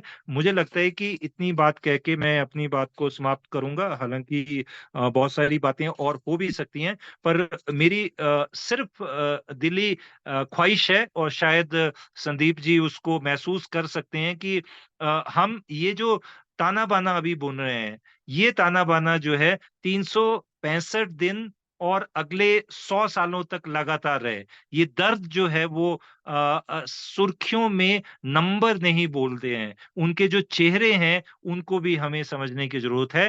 कानूनों में बदलाव, नए कानूनों को बनाना, प्रिपेयर्डनेस गाँव के स्तर पे और लोगों को अवेयर करते हुए जो समाज है, उसको आगे बढ़ाते हुए अगर हम कर पाएँगे, तभी हम बच पाएँगे। नहीं तो हिमालय जो रवीश जी का एक अभी वीडियो आया था कि हिमालय ढह रहा है, ढह नहीं रहा है, ढह चुका है और आने वाले समय में मुझे लगता है कि बहुत अच्छा प्रयास जो हिमालय नीति अभियान ने किया है, इसको और भी बढ़ाएँ। बहुत सारे जगहों पे ये अनुरोध है हमारे जो सिविल सोसाइटी ऑर्गेनाइजेशन कि हम गाँव के स्तर पे, ब्लॉक के स्तर पे और जिला के स्तर पे कन्वेंशन करें, लोगों के बीच में जाएँ, उनके विचार को बदलें। नीचे से अगर दबाव पड़ेगा, तो कानून भी बनेंगे, कानून भी बदलेंगे और कानूनों का सही क्रियान्वयन भी होगा। तभी जैसा मैं देख रहा था कि किसी साथी ने कहा कि होटल लॉबी बड़ी पावरफुल है। ये सारी की सारी लॉबियाँ जो हैं वो उखाड़ दी जाएँगी अगर जनता का दबाव जो रहेगा। हमें जनता के बीच में जाना पड़ेगा, उनको उनके ऐसा नहीं है कि जनता नहीं जानती है, बट उनको लगातार जो है वो जगाना पड़ेगा। वो एक बहुत बड़ा काम है और मुझे लगता है कि हिमालय नीति अभियान ने जो ये बीड़ा उठाया, उसमें हम सभी भी उसमें सहयोग देंगे। आपका बहुत-बहुत धन्यवाद समय देने के लिए और पीड़ा को सुनने के लिए क्योंकि इस समय मैं भुक्तभोगी के तौर पे भी कह रहा हूँ, एक्सपर्ट के तौर पे तो मैं कह रहा हूँ, भुक्तभोगी के तौर पे भी कह रहा हूँ। धन्यवाद। Thank you. Thank thank you doctor साहब। और ये आपने बहुत बातों को रखा और शुक्ला जी की बातों में काफी सारी चीजों को ऐड किया। वो इसलिए भी कि चाहे रवि जी की बातें हों, शुक्ला जी की हों, वो सारी एक दिशा में बात कर रही हैं। लेकिन आप जो बार बार एक चिड़ गांव का जो मामला आपने उठाया कि वो गांव फिर दोबारा वहीं पे बसा, वो हमें देखना पड़ेगा दूसरे लेंस में, जहां पे आपने थोड़ा सा बात भी किया कि क्या ऐसा कानून अवेलेबल है कि चिड़गांव अगर वहां नहीं बसे अपने प्राइवेट लैंड पे, तो कौन सा कानून है जहां पे वो स्टेबल लैंड पे बस जाए? क्या फॉरेस्ट कंजर्वेशन एक्ट उसकी परमिशन देता है? क्या रेवेन्यू का कोई एक्ट है जो उस गांव को कहीं सेफ जगह पे बसाने की बात करता है? हमारे पास अच्छे एग्जाम्पल हैं लाहौल स्पीति, किन्नौर में, जहां पे लोगों ने सेफ साइड पे घर बनाए हैं ग्लेशियर से बचने के लिए, और वो फॉरेस्ट लैंड में है। लेकिन सरकार उनको भी रिकॉग्नाइज नहीं कर पा रही है, हालांकि वहां पे तो एक कानून अवेलेबल है, फॉरेस्ट राइट एक्ट। लेकिन ये जो नई बसाहट होने का है, तो ये सवाल एक बड़ा सवाल है। जो लोगों ने जमीनें, अब जमीनें जिनकी चली गई, लैंडलेस हो गए कुछ लोग, बहुत सारे लोगों की जमीनें चली गई, क्या उन जमीनों के बदले जमीन देने का प्रावधान हमारे पास है? ये एक बड़ा सवाल है। क्या हमारा जो इमरजेंसी रिलीफ मैनुअल है, वो अपना पॉइंट नंबर 13-14 में बोलता है घर के बदले घर, जमीन के बदले जमीन, लेकिन जो हमारा नेशनल क्लाइमेट एडेप्टिव प्रोग्राम है, वो उसके बारे में खामोश है। जो हमारे बाकी कानून जो उसके उसमें बनने हैं, वो खामोश है। शायद शुक्ला जी इस पे काफी अच्छी बात रखेंगे जब हमारा क्वेश्चन आंसर आवर होगा। मैं अगले स्पीकर हमारे साथ श्रीधर जी जुड़ गए हैं, और वेलकम श्रीधर जी। श्रीधर जी जो हैं वो अर्थ अर्थ साइंटिस्ट हैं, और काफी लंबे समय से लगभग 30-35 सालों से हिमालय में काम कर रहे हैं। इन्होंने उत्तरांचल में काम किया। उत्तरांचल में हालांकि एक बहुत जो अच्छा काम इनके द्वारा किया गया, वो किया गया कि जो हैबिटेशन को बसाया कहाँ जाए, ये एक पूरा स्टडी, और उस सरकार को ये दिया कि आप सेफ जोन कैसे ढूंढें हैबिटेशन को बचाने के लिए। दूसरा, एक शिमला का जो कैरिंग कैपेसिटी का स्टडी था, उसको इन्होंने लगभग 2 दशक पहले किया है। तो मैं रिक्वेस्ट करूंगा श्रीधर जी से, श्रीधर जी आज का जो पूरा मामला है, इस मामले में आप इसको कैसे देखते हैं एज ए जियोलॉजिस्ट, क्योंकि आपने जियोलॉजिस्ट आप रहे, इस पूरे एरिया को हिमाचल के आप गांव गांव चप्पे चप्पे से वाकिफ हैं, उत्तरांचल से वाकिफ हैं, काफी सालों से यहाँ पे काम कर रहे हैं, चाहे वो रिसोर्स की बात हो, बाकी चीजों की बात हो, तो कैसे देखते हैं? हालांकि रवि जी ने एक नया पहलू भी जोड़ा है जिसको भी देखने की जरूरत है, कि जो पहाड़ का डैम है वो प्लेन का कर्स बन गया है। पॉलिसी की वजह से, मैनेजमेंट के प्रॉब्लम्स की वजह से, वो भी एक नया पहलू है जिसमें भी सोचने की जरूरत है। श्रीधर जी प्लीज, आपके पास, आई एम सॉरी, आपके पास सिर्फ 15 मिनट है अपनी बात रखने के लिए, और बाकी लोग अलो करेंगे तो हम उसके बाद क्वेश्चन आंसर में जाएंगे अगले 20 मिनट, ताकि हम 7:40 पे हर हालत में अपना प्रोग्राम खत्म करें, या उसके आगे जाना चाहेंगे तो हम वोट कर सकते हैं। श्रीधर जी प्लीज। थैंक यू संदीप, और सॉरी मैं बीच में जुड़ नहीं पाया, बट मुझे 15 मिनट भी शायद नहीं चाहिए, क्योंकि we had very distinguished speakers who have laid the foundation, and in the last 2 days very rich discussions have taken place. मेरा मेरा समझ में ये है, जब से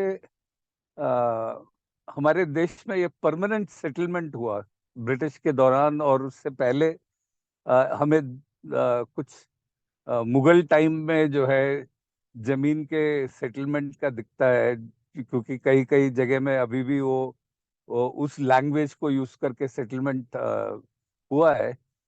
तब से हमारा प्रॉब्लम जो है सीवियर होते गया है, क्योंकि जो आपने अभी बात रखी, to find safe sites, there is no mechanism to find safe sites, to check land capability, and to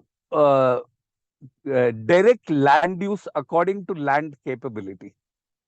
तो ये सबसे बड़ा जो खामी मैं कहूँगा, and particularly for the Himalayas, क्योंकि as a geo scientist I know that अभी डॉक्टर बुराइता ने बताया कैसे we could be expecting an earthquake.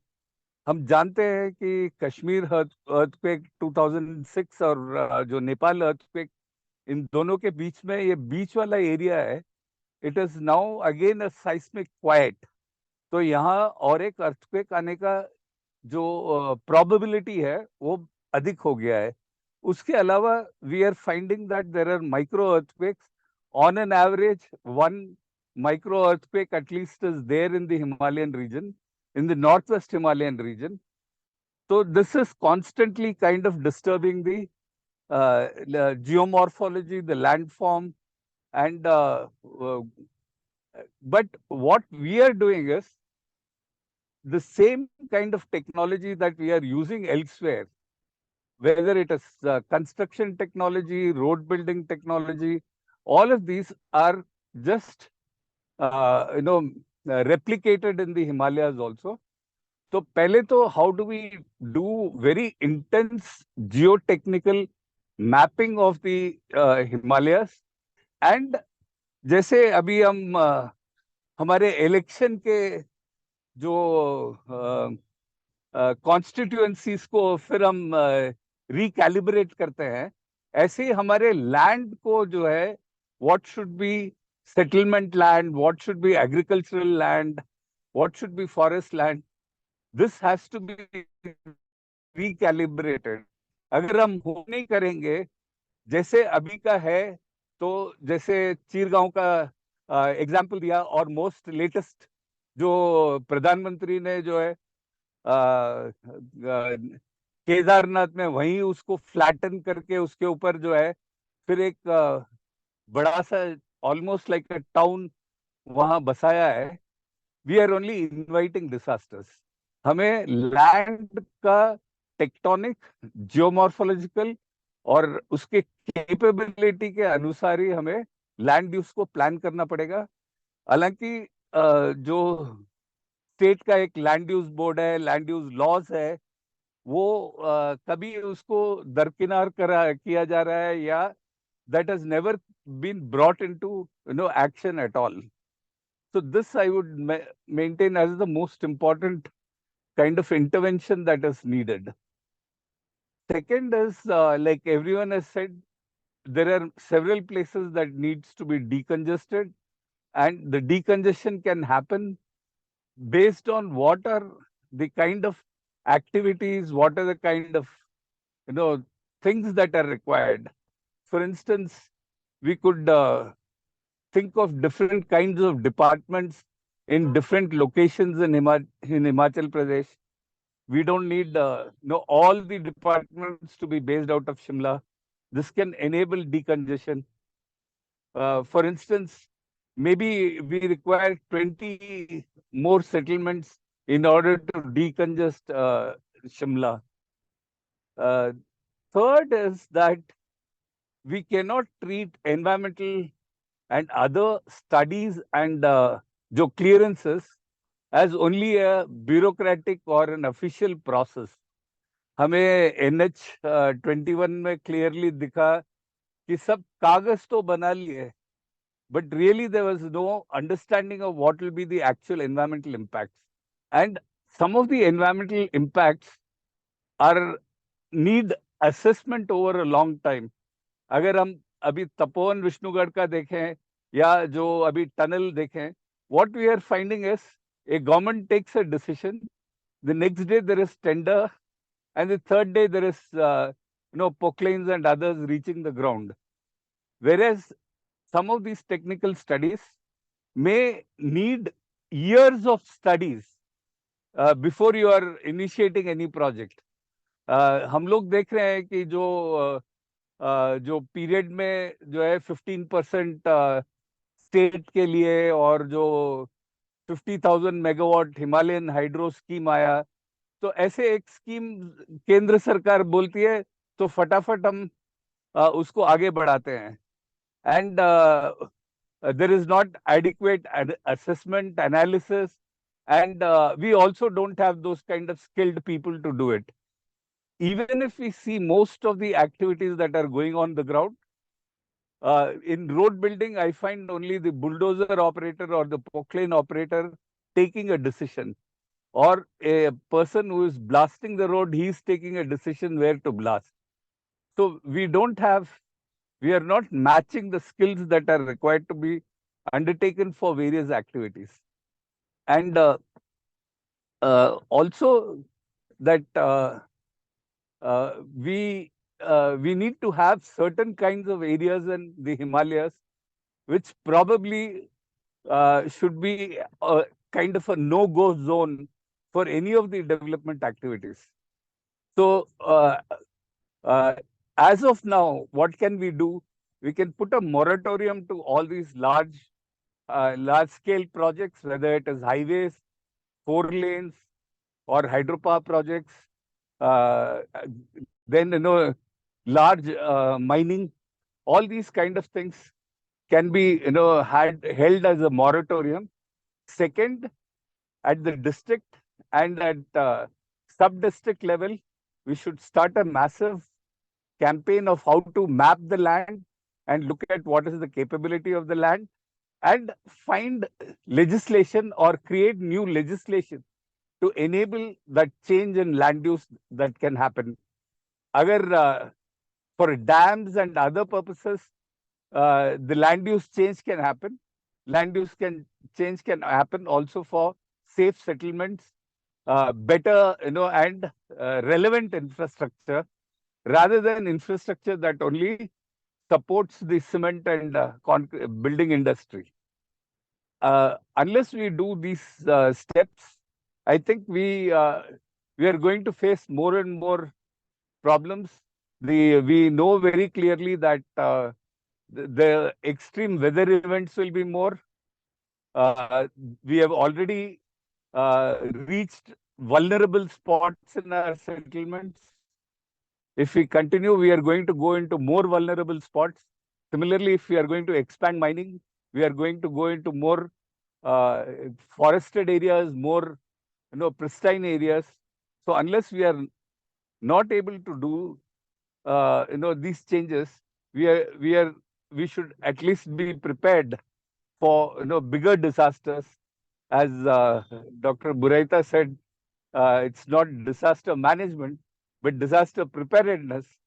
But now it has become a disaster capitalism, because the 9,000 crore that has been spent on the Kiratpur-Manali road will be forgotten, and another set of investment will be brought, and new debt raised by the state, and ultimately we will be paying for that also. So we need to force the government to look at the need for radical rethinking on how we undertake development, and especially how we deal with the land in the state. Thank you.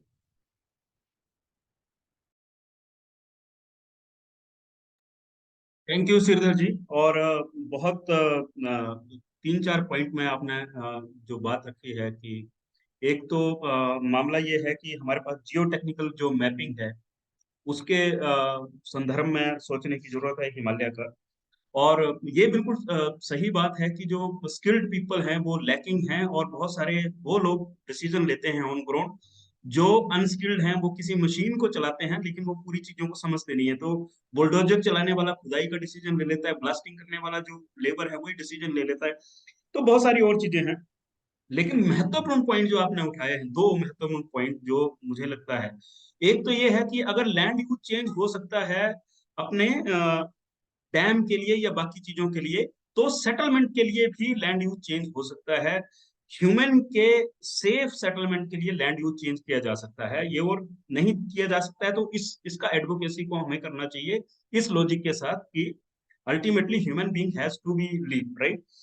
दूसरा जो आपने बात किया कि disaster जो है वो state को और ज्यादा डेट में ले जा रहा है, और ये नई तरह का कैपिटलिज्म मॉडल है कि डिजास्टर हो रहा है, सरकारें जा रही हैं और लोन ले रही हैं वर्ल्ड बैंक से, किसी इंटरनेशनल फाइनेंशियल इंस्टीट्यूट से, कोई जो फाइनेंशियल इंस्टीट्यूशंस हैं वहां से, और ज्यादा डेट में हम स्टेट को लेके जा रहे हैं। तो 8,000 करोड़ हम बोल रहे हैं, वर्ल्ड बैंक जब बोल रहा है कि मैं सपोर्ट करने को तैयार हूं, तो हमें समझ जाना चाहिए कि वो लोन के रूप में हमें दे रहा है, जो अल्टीमेटली हमें ही पे करना है।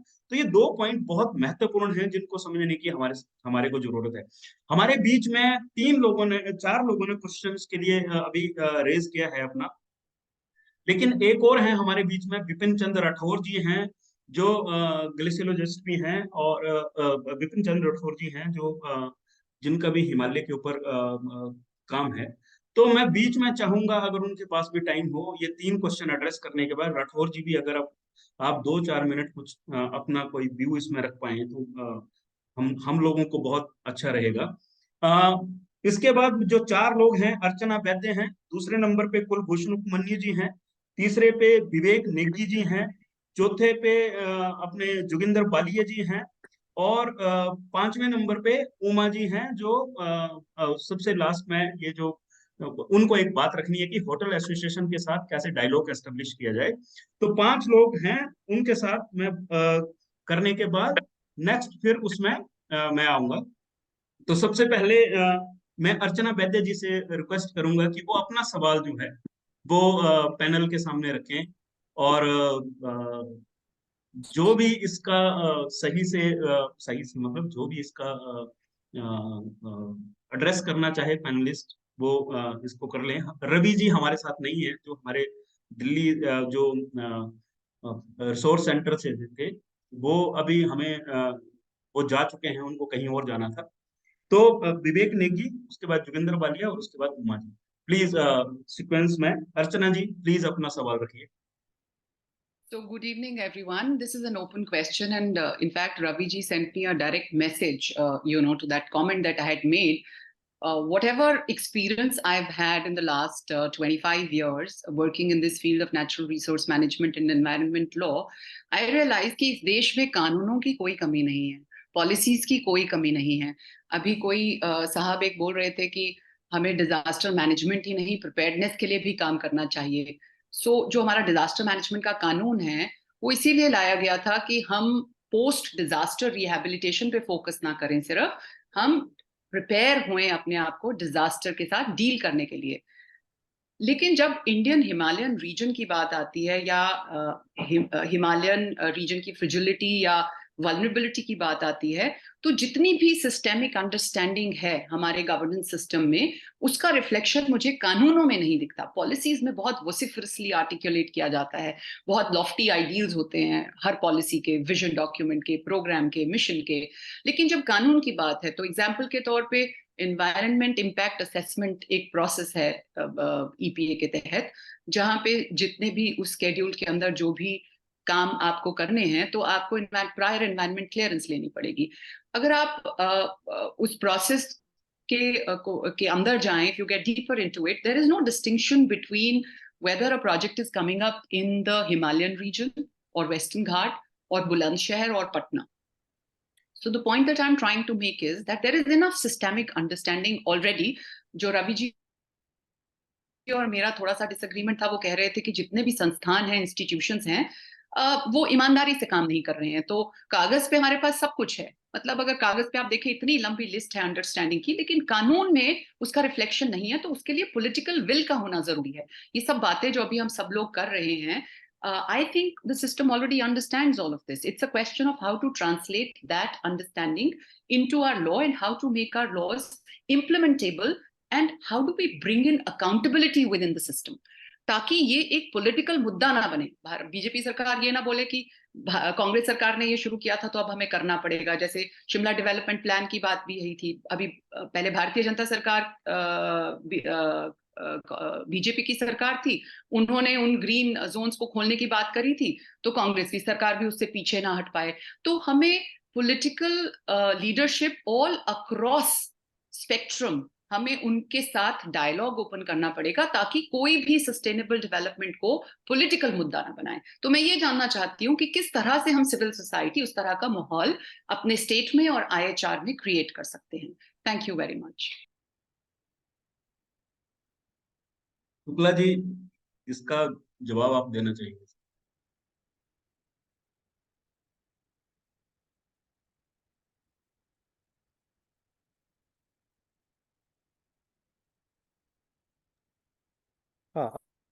All I have to say is that whatever you said is absolutely correct. And that is a problem which we need to, civil society and organizations like this need to find a way around. My personal feeling is that you talked about political accountability, and you said that the Shimla Development Plan 41 was proposed by the BJP government and then subsequently supported by the Congress government. Absolutely right. There are certain populist issues which, no matter which party is in power, they cannot go against.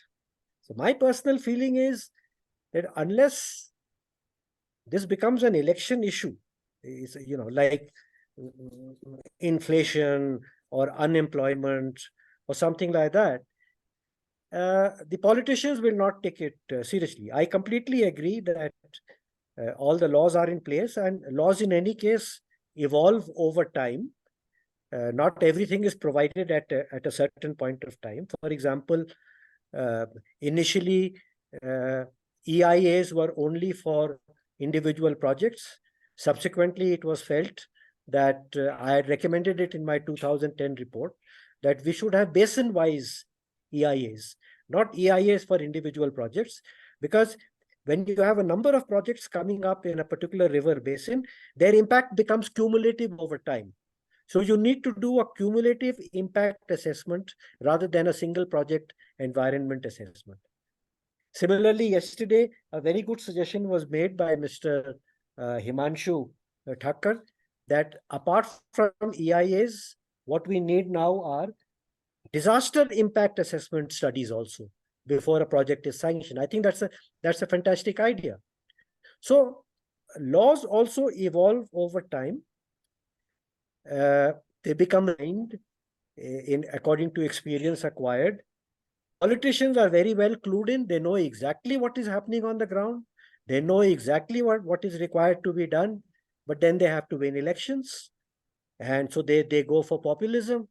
So it is the job and responsibility of civil society and organizations to try to not only have a dialogue with the politician. The dialogue with the politician, I feel, will not get us anywhere. I've been having dialogues for 35 years, and I can tell you that it gets you nowhere unless it suits his political interest or unless there is some pressure on him. So ultimately, the dialogue with the voter base is what is required, because the only kind of pressure which a politician understands is the pressure which comes from a voter. We have to make this an election issue. Only then will it resonate with the people.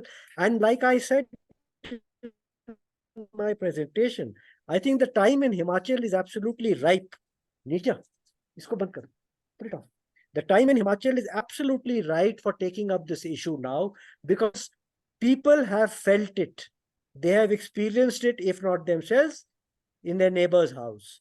This is the time when it will resonate, strike while the iron is hot, as it were. Thank you, Shukla ji. Or rightly said, community is the ultimately the people who vote for the for the government are the right person to whom we have to establish the dialogue and all.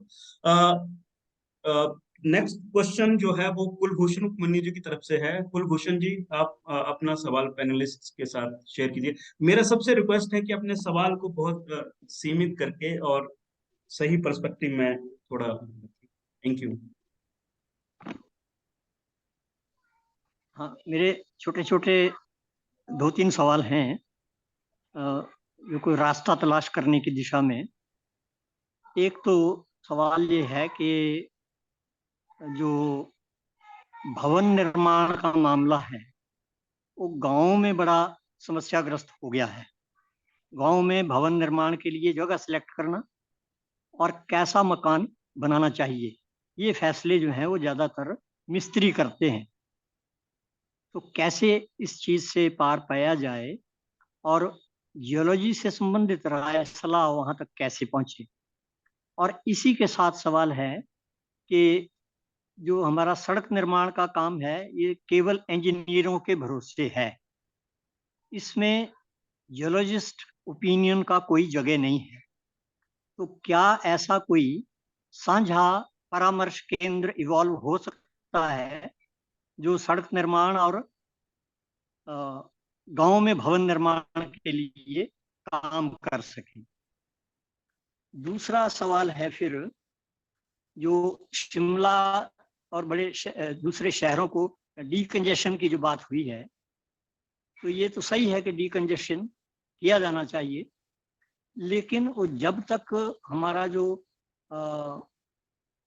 Mega tourism से मोह हमारा हटता नहीं है और इसको हम विकेंद्रित नहीं करते, तब तक ना तो टूरिज्म का फायदा आम आदमी तक पहुंचेगा और ना ही हम शहरों को डीकंजेस्ट कर पाएंगे। तो ये कैसे हो? दो तो सवाल ये हैं। एक सुझाव है इसमें तीसरा कि हमारा जो लैंडस्लाइड का जो अनुभव है ना, जो पिछले साल और इस साल ऑब्जर्व मैंने किया है,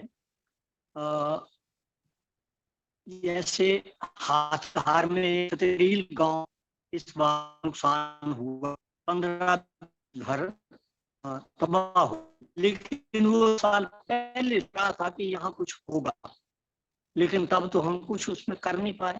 तो जब हम फायर फाइटिंग के मोड में काम करते हैं, जब समस्या सिर पर आ जाती है तब हम करते हैं।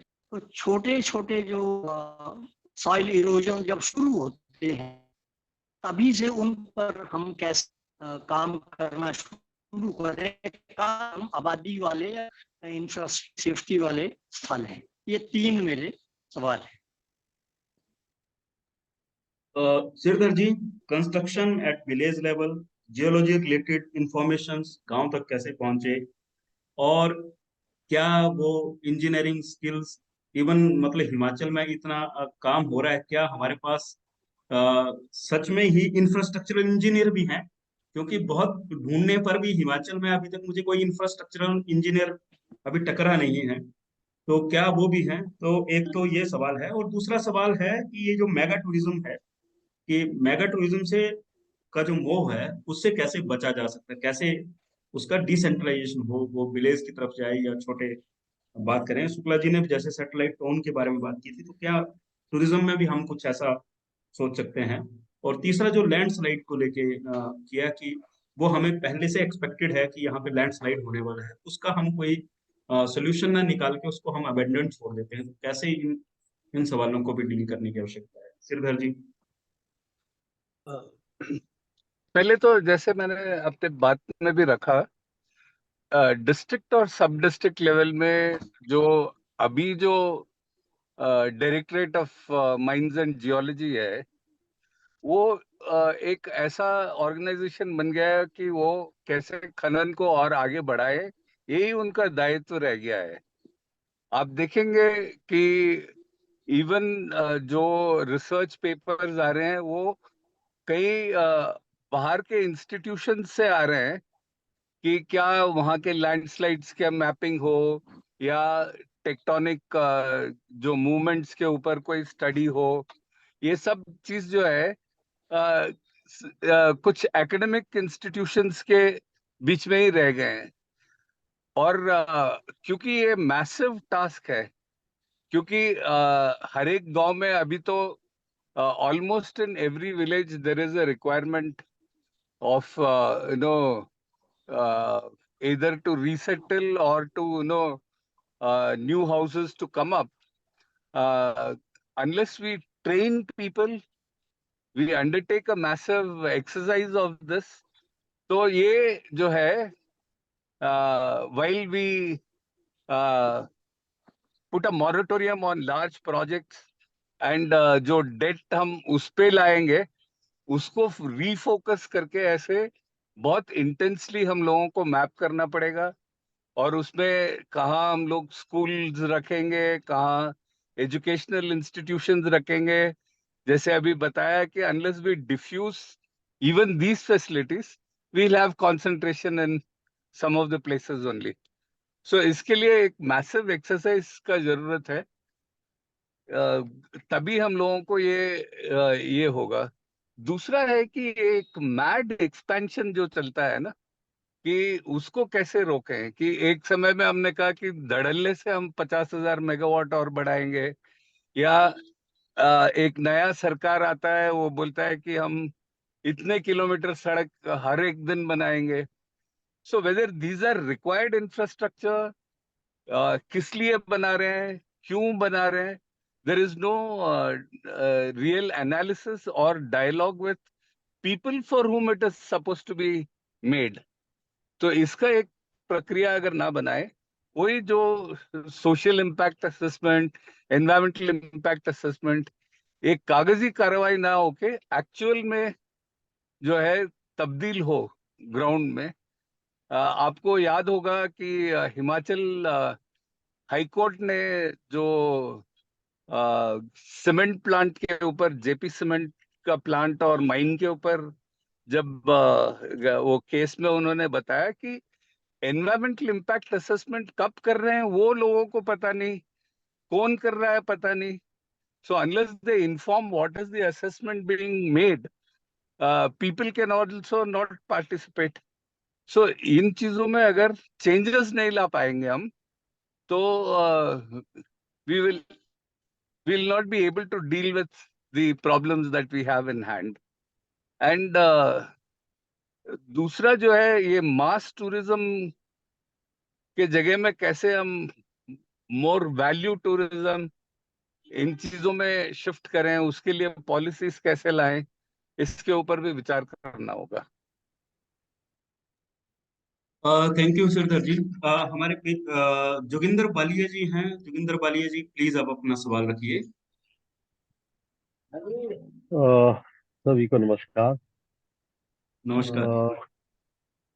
मैं तो पिछली बार जो मीटिंग हुई थी हमारी, शुरू में इनिशियल मीटिंग, उस टाइम भी मैंने कहा था, और आज भी मैं इस बात को दोहराना चाहता हूँ कि जो जो बातचीत हम कर रहे हैं पिछले दिनों से, मेरे ख्याल में उसमें हमने कुछ एक्शन भी लिया। उसके बाद हम ज्वाइंट कॉन्फ्रेंस में भी गए, हमने अपनी बात रखी कि क्या हालात पैदा हुए हैं इस त्रासदी से। मेरे ख्याल में हिमाचल का जो हर हर दूसरा आदमी जो है वो इस टाइम बहुत सहमा हुआ है कि जो पूरे प्रदेश के अंदर जिस तरह से ये एक आपदा आई, एक जुलाई में, फिर अगस्त में जो आपदा आई है, वो भी अपने आप में भयंकर आपदा है, जिसके बारे में हमें बात करने की जरूरत है। वो हर जगह पे हुई है, वो मतलब इतनी हुई है जिसका कोई अंदाजा नहीं लगाया जा सकता है अभी, क्योंकि उस समय 3-4 दिन लोगों के नेट खत्म हो गए, वहाँ पे लाइट चली गई, उसकी कोई उस तरह की लाइव वीडियो नहीं आ पाई जिस तरह से और जगह पे उसको कैप्चर किया गया। और तो अब जो स्थितियां बलिए जी, आप अपने नहीं, मेरा प्रश्न ये है, हाँ मेरा प्रश्न ये है जी, कि जो आज ये जो डिजास्टर हुआ है, इस डिजास्टर के कारण क्या है, उसकी थ्योरेटिकल जो एस्पेक्ट है वो क्या है, वो मेरे ख्याल में काफी लोगों को पता है। और मेरा ख्याल में जो जितने हमारे पास थ्योरेटिकल लेवल पे लोग हैं वो बातचीत कर रहे हैं और करते रहे हैं, और आप सब लोग ज्ञानी है इस मामले में, ऐसा नहीं है कि नहीं है। लोगों सरकारों को भी आप जो है वो हमेशा कहते रहे हैं, लेकिन जो सरकारें इसके ऊपर इम्प्लीमेंटेशन नहीं कर रही है, जो आप कह रहे हैं कि ये चीजें होनी चाहिए और ये चीजें लागू करनी चाहिए, वो लागू नहीं कर रही है उन कानूनों को, तो उसके बारे में लोगों को जागृत करना, उनको संगठित करना, और उसको संगठित करने के बाद एक्शन पे आना जो है ना वो इम्पोर्टेंट है। मतलब मैं तो ये कह रहा हूँ कि अब तो एक्शन पे आने, अभी लोग जो है मतलब जिस तरह से उनके साथ घटनाएं घटी हैं, उनके मकान ढह गए, उनके घर गौशाला चली गई है, उनकी जमीन चली गई है। मेरा खुद का 9 बीघा का जो खेत फर्टाइल लैंड चले गई उतनी बड़े बाढ़ के अंदर, 13 अगस्त को जो बाढ़ आई है। कहने का मतलब मेरा मेरा कहने का मतलब है कि उस उन लोगों के अंदर ये है कि जो सरकारें हैं, चाहे वो कांग्रेस की है, चाहे बीजेपी की है, चाहे कोई भी है, वो राजनीति कर रही है कि हमने आपको पैसा दे दिया, वो बोल रहे हैं कि आपने नहीं दिया है, वो बोल रहे हैं कि हम आपको रिहेबिलिटेट करेंगे। वो लोग जो है परेशान है कि इस त्रासदी को लेकर जो है वो लोग जो हमें किस तरीके से जो है लोगों राहत मिलने की जरूरत है। मैं इसलिए कह रहा हूँ क्योंकि मुझे एक्सपीरियंस है इस बात का कि जो 4 लेन के अंदर हमने लगातार संघर्ष किया है। हम हमेशा कहते रहे कि 45 मीटर के बाहर जो लोगों का नुकसान हुआ उसका आपको भरपाई करनी चाहिए, लेकिन सरकार कहती है नहीं करना है, हमने हम रहने चाहिए, कहती है this is not our baby. तो कहने का मतलब है वो पिछले 7 साल से हम कह रहे हैं नथिंग इज बीइंग हैपेंड। तो लेट्स ऑर्गेनाइज द पीपल, लोगों को इकट्ठा करने की जरूरत है, और किसी लेवल पे हमें एक्शन पे आने की जरूरत है कि हमारी जो रिकमेंडेशंस है या हमारी जो समझ है, वो समझ को सरकार क्यों नहीं सुन रही है, क्यों वो बहरेपन पे आ रही है, ये मेरा प्रश्न है। नहीं, तो उसके बलिए ऊपर जी, बलिए करना जी, आप पड़ेगा। थैंक यू, आपने बहुत वैल्यूएबल दो दो कुछ सवाल रखे हैं। एक तो आपने रखा कि जो response mechanism of the government है टिल नाउ वो बहुत अधर में है। जैसे मतलब हम छोटे छोटे रिस्पॉन्स भी देखें तो जो चीजें 3 दिन में रिस्टोर हो सकती थी उनको भी गवर्नमेंट को क्योंकि प्रिपेयर्डनेस नहीं थी, और वो 10 दिन में 15 दिन में भी वो रिस्टोर नहीं हो पाई। तो एक तो रिस्पॉन्स मैकेनिज्म है, और वो भुरेटा जी ने पहले भी उठाया कि प्रिपेयर्डनेस नहीं है हमारी। और दूसरा जो आपने सवाल नहीं, वो सुजेशन ही है। सुजेशन क्या है, वो एक्सपीरियंस भी है सब लोगों का, और सारे लोग उसको देखते भी हैं, देखते भी आए हैं, सब लोग उसमें सहमत ही हैं कि अल्टीमेटली यूनाइट होके ही फाइट करने की जरूरत है। जिसके लिए कल एक और मीटिंग रखी गई है कि हम वे फॉरवर्ड क्या करेंगे, आगे कैसे बढ़ेंगे। सब लोगों ने बोला सीएसओ को इकट्ठे आना चाहिए, पॉलिटिकल पार्टीज को इकट्ठे आना चाहिए, जन संगठनों को, जो दूसरे जन संगठन है उनको इकट्ठे होके कैसे उसमें आगे बढ़ना चाहिए। तो ये आपका सुझाव बहुत अच्छा है और बहुत सही है। मेरे अगले जो प्रश्न है वो विवेक जी का है। विवेक जी, आप अपना प्रश्न रखिए।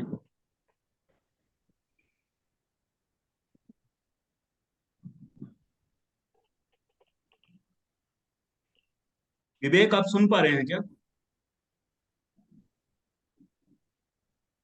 मुझे लगता है विवेक कहीं सिग्नल में नहीं है। उमा जी, आपका एक होटल एसोसिएशन को लेके एक जो एक्सपीरियंस की आप थोड़ा बात कर रहे थे, आप उस पर कुछ रखना चाहेंगे क्या? What I wanted to say, can you hear me? Yes आवाज यस, आ रही है क्या? We can hear you. Okay, what I wanted to see that what I wanted to say was that there are different categories of hoteliers, and the government has always spoken about ecotourism and homestays. And in fact, in 2005, ecotourism policy was sponsored by the tourism department, and Chetna Kendra Sahu in Chamba drafted it, and it was forwarded to the government of India. But of course, nothing came of it. Where it was supposed to be implemented, it was greatly flaunted. But the pressure group that I talk about is the big hoteliers that are actually in the game for the sake of real estate, that have leased properties and that are speculators, financiers. We battle against them at the time of the ski village. So tourism by itself has to be, again, as Aveji said, and as other people have pointed out, even after this tragedy, has to be decluttered and redefined. But again, it's a time of crony capitalism, and it's going to be it's going to be uphill. And either we involve hoteliers as secondary stakeholders, a particular class of hoteliers, or we go to the impacted real hotelier, the one who runs a stay, the one whose livelihood revives around it, and start a sensitization drive with them so that they too feel that they are stakeholders in this reconstruction. I think that's about it, if it clarifies. Shukla ji, आप इसमें हाँ जी, कुछ add गुरु। करना चाहेंगे? Yes, I would. Hi, Uma, how are you? Hi, all good, Ave. See you soon over the Good to hear you. weekend. Good to hear you. No, you're absolutely right. The hospitality sector cannot be treated as one homogeneous unit. Yeah. It has different components. Each component has its own business interests to protect. And each component of that, a dialogue will have to be held separately with each one of them. Precisely. But this tourism thing is a massive issue which the government is not facing up to, because we've reached a stage where every planning and policy is made around tourism, how to increase the numbers and how to increase tourism revenue, completely forgetting or ignoring the fact that tourism provides 7% of Himachal's GDP. There is the other 93%, which is being impacted by wrong tourism policies, like four-laning, like just pushing after numbers to a point where disasters happen and impact the common person, destroying your traffic network in the state to a point where roads collapse and the apple growers are not able to send their apples to the market. So, this complete focus on just tourism numbers is something the government will have to look at. They have taken some steps. Sorry? For them, it's real estate, not tourism. Real estate, yes. But for example, the homestay policy, I think, was fantastic. It has managed to decentralize tourism to a large extent. And community involvement was tremendous. We had an experiment at Dharam Court, and it was brilliant. I shared the draft we had sent on the group. Thank you both. मुझे लगता है the contradiction between the hoteliers and other hoteliers and real estate, we can use this as a tool as well. So there are a lot of contradiction as well there, right? So we can also use that contradictions for our struggles. And the second is जब शिमला ही नहीं रहेगा तो hotelier का real estate और बाकी सारी चीजें क्या काम करेंगे? अगर ये सेंस शिमला के लोगों में आ जाए, शिमला के लोगों को ये पता हो कि ये जो होटल बनने वाला है ये मेरे परिवार के लिए खतरा है, ये मेरे लिए खतरा है, ये मेरे पूरे पहाड़ के लिए खतरा है, तो वो एक लड़ाई जो है, जो ओपी ने बहुत पहले भी इंगित किया कि जब लोग इकट्ठे हो जाएं, लोग समझ जाएं, और बार बार उस बात को सब लोग कह रहे हैं कि अगर हम ये एबल हो जाएं कि कम्युनिटी परसेप्शन उसमें बन जाए तो हम इसमें थोड़ा आगे बढ़ सकते हैं। हमारे बीच में बिपिन चंद्र राठौर जी हैं। राठौर जी, अगर आप कुछ 2 मिनट अगर आप अपने दे पाएं और कुछ इसमें एनरिच कर पाएं डिस्कशन को, तो हम बहुत we will be thankful to you. Am I audible? Yes, you are very much audible, sir.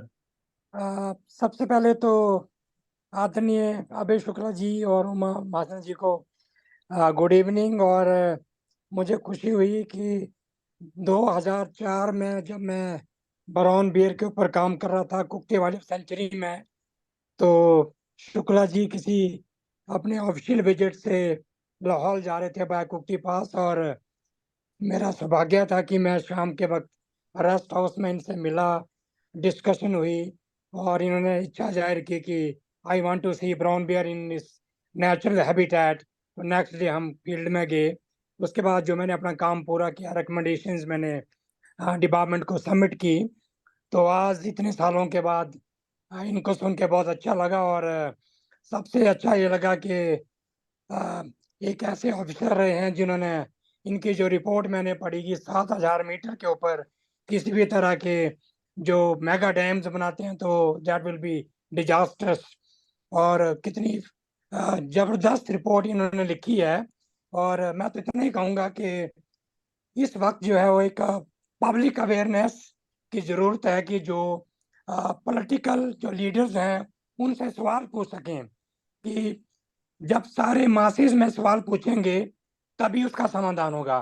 तो मैंने जो आखिरी 3 साल मनाली में लगाए, तो मैंने देखा कि वहाँ का जो टूरिज्म है पूरा जो है वो तीर्थन वैली में और साथ में मनाली से लेकर पतलीकूल तक दोनों ओर जो है वो कैंप्स लगे हुए हैं, टेंट्स लगे हैं। और कसोल में तो इतना ये हाल था कि टूरिस्ट चाहता था कि वो नदी के किनारे अपने पाँव डुबो के वहां पर बैठ के चाय या कोल्ड ड्रिंक्स का मजा लें। और अभी कसोल में जो हुआ, वो कई बार मैं सोचता था कि यहाँ पर जब फ्लड आएगा तो इन लोगों का क्या होगा। तो वही हुआ, अभी कसोल में जब फ्लड आया तो बहुत सारी प्रॉपर्टी जो है वो रोड हेड पर बह गई। लेकिन ये समझ नहीं आ रहा कि यहाँ पर रिस्पॉन्सिबल टूरिज्म कब आएगा, रिस्पॉन्सिबल टूरिज्म की पॉलिसी कब आएगी, उसको कौन मॉनिटर करेगा, ये बहुत जरूरी है। तो बस इतना ही कहूँगा।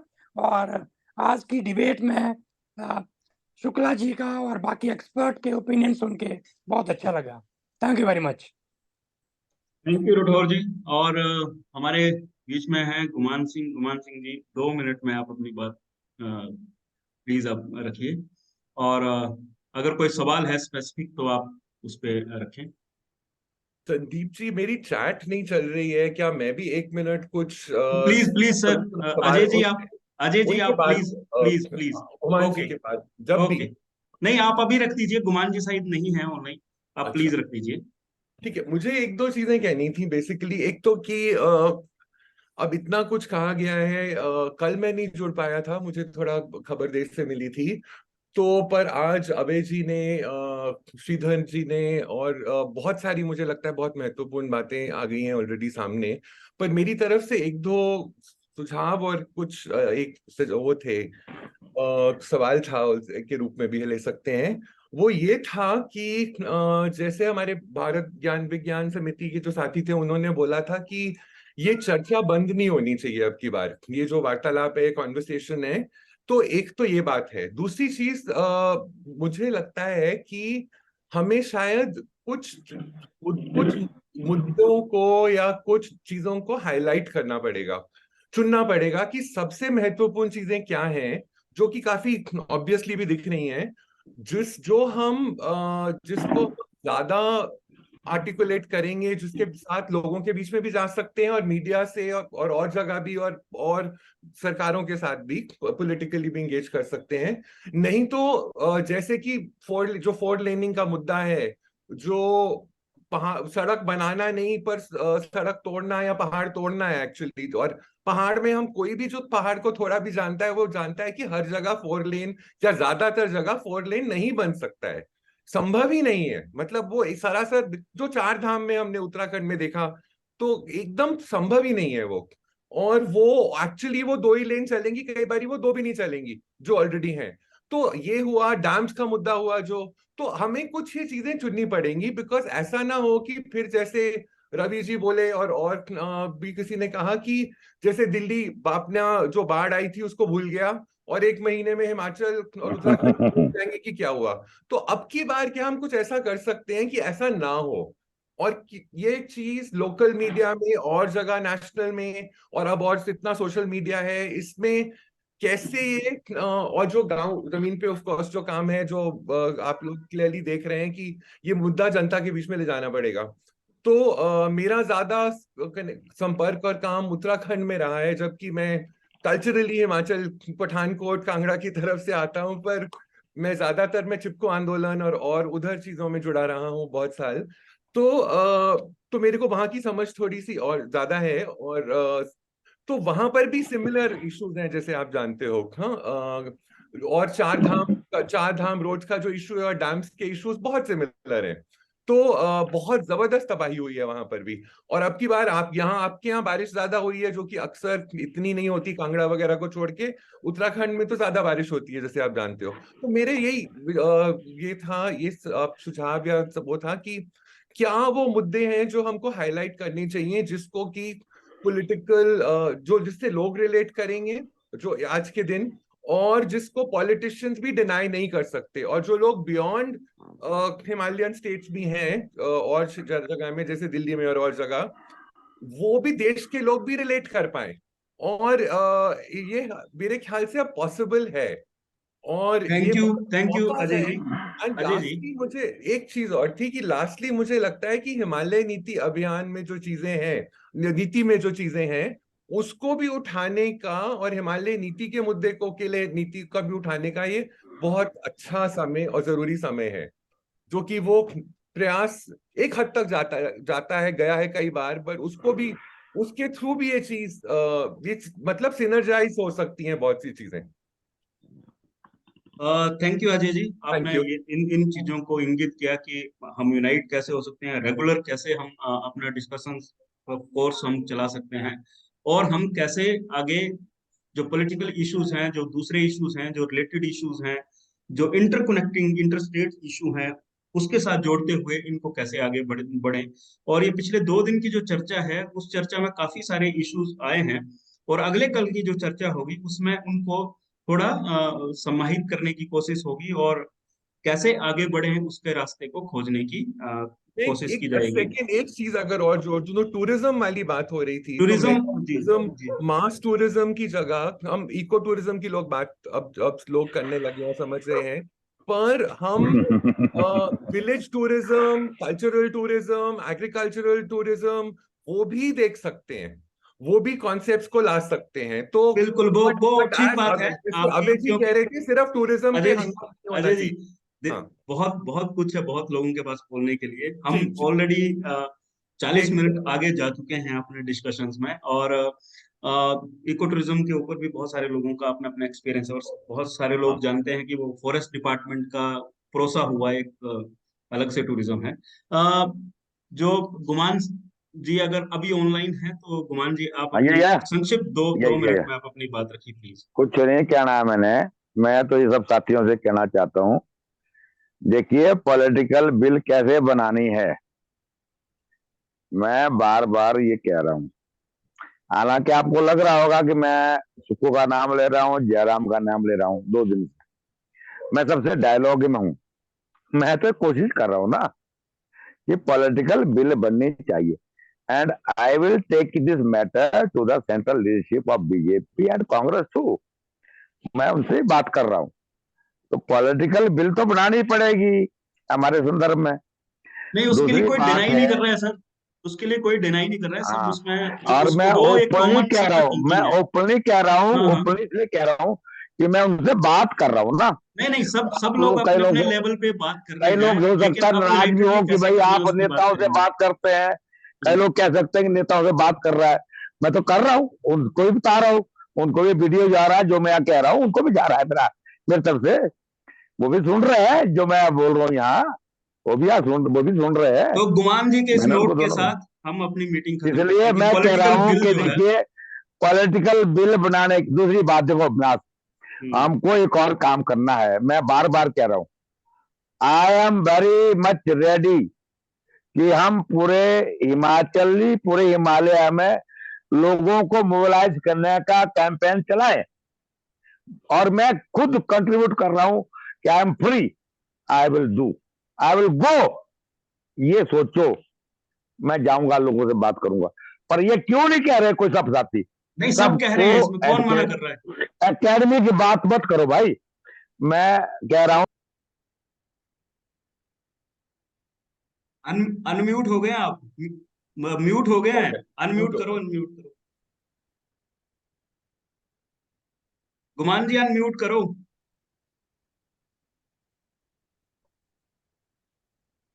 हेलो गुमान जी, अनम्यूट करो आप। मैं ये कह रहा हूं सब साथी चले, हम सब जनता के बीच में जाएं, और मैं इस बात को ऑफर कर रहा हूं कि हम जनता के बीच में जाने के लिए तैयार हैं। चलेंगे, पैदल चलेंगे, जैसे चलेंगे, साधन नहीं चाहिए हमको, साधन जनता देगी। मैं इस बात को तो गुमान जी की इस नोट के साथ कि पॉलिटिकल बिल बनाना है और उसके बाद सबको इकट्ठे होना, जबकि सबके सारे लोग लगे हुए हैं अपने अपने जन संगठनों में, अच्छे से अपने अपने उसमें काम कर रहे हैं। कलेक्टिवली हम कैसे आगे बढ़े उसके लिए थैंक यू सबका, खासकर शुक्ला जी का थैंक यू, सिरधर जी का थैंक यू, और डॉक्टर ओपी भुरेटा जी का थैंक यू, रवि जी का थैंक यू, और विपिन जी ने जो एंड में बात कही, उमा जी, और बाकी सारे जो अर्चना जी ने बहुत उसमें अपना योगदान दिया, जोगिंदर बाली जी का जो बहुत अच्छा उसमें एक सुझाव था, उसको डिस्कस करने की जरूरत है, आगे बढ़ने की जरूरत है। सब लोगों ने पार्टिसिपेट किया, thank you very much for that. और कैसे हम आगे बढ़ेंगे, कल एक चर्चा है, तो सबके साथ वो साझा करेंगे टाइम कब होगा, और उसके साथ हम आगे बढ़ेंगे। Thank you very much. Thank you Sandeep, thank you all. Thank you everybody. Thank you.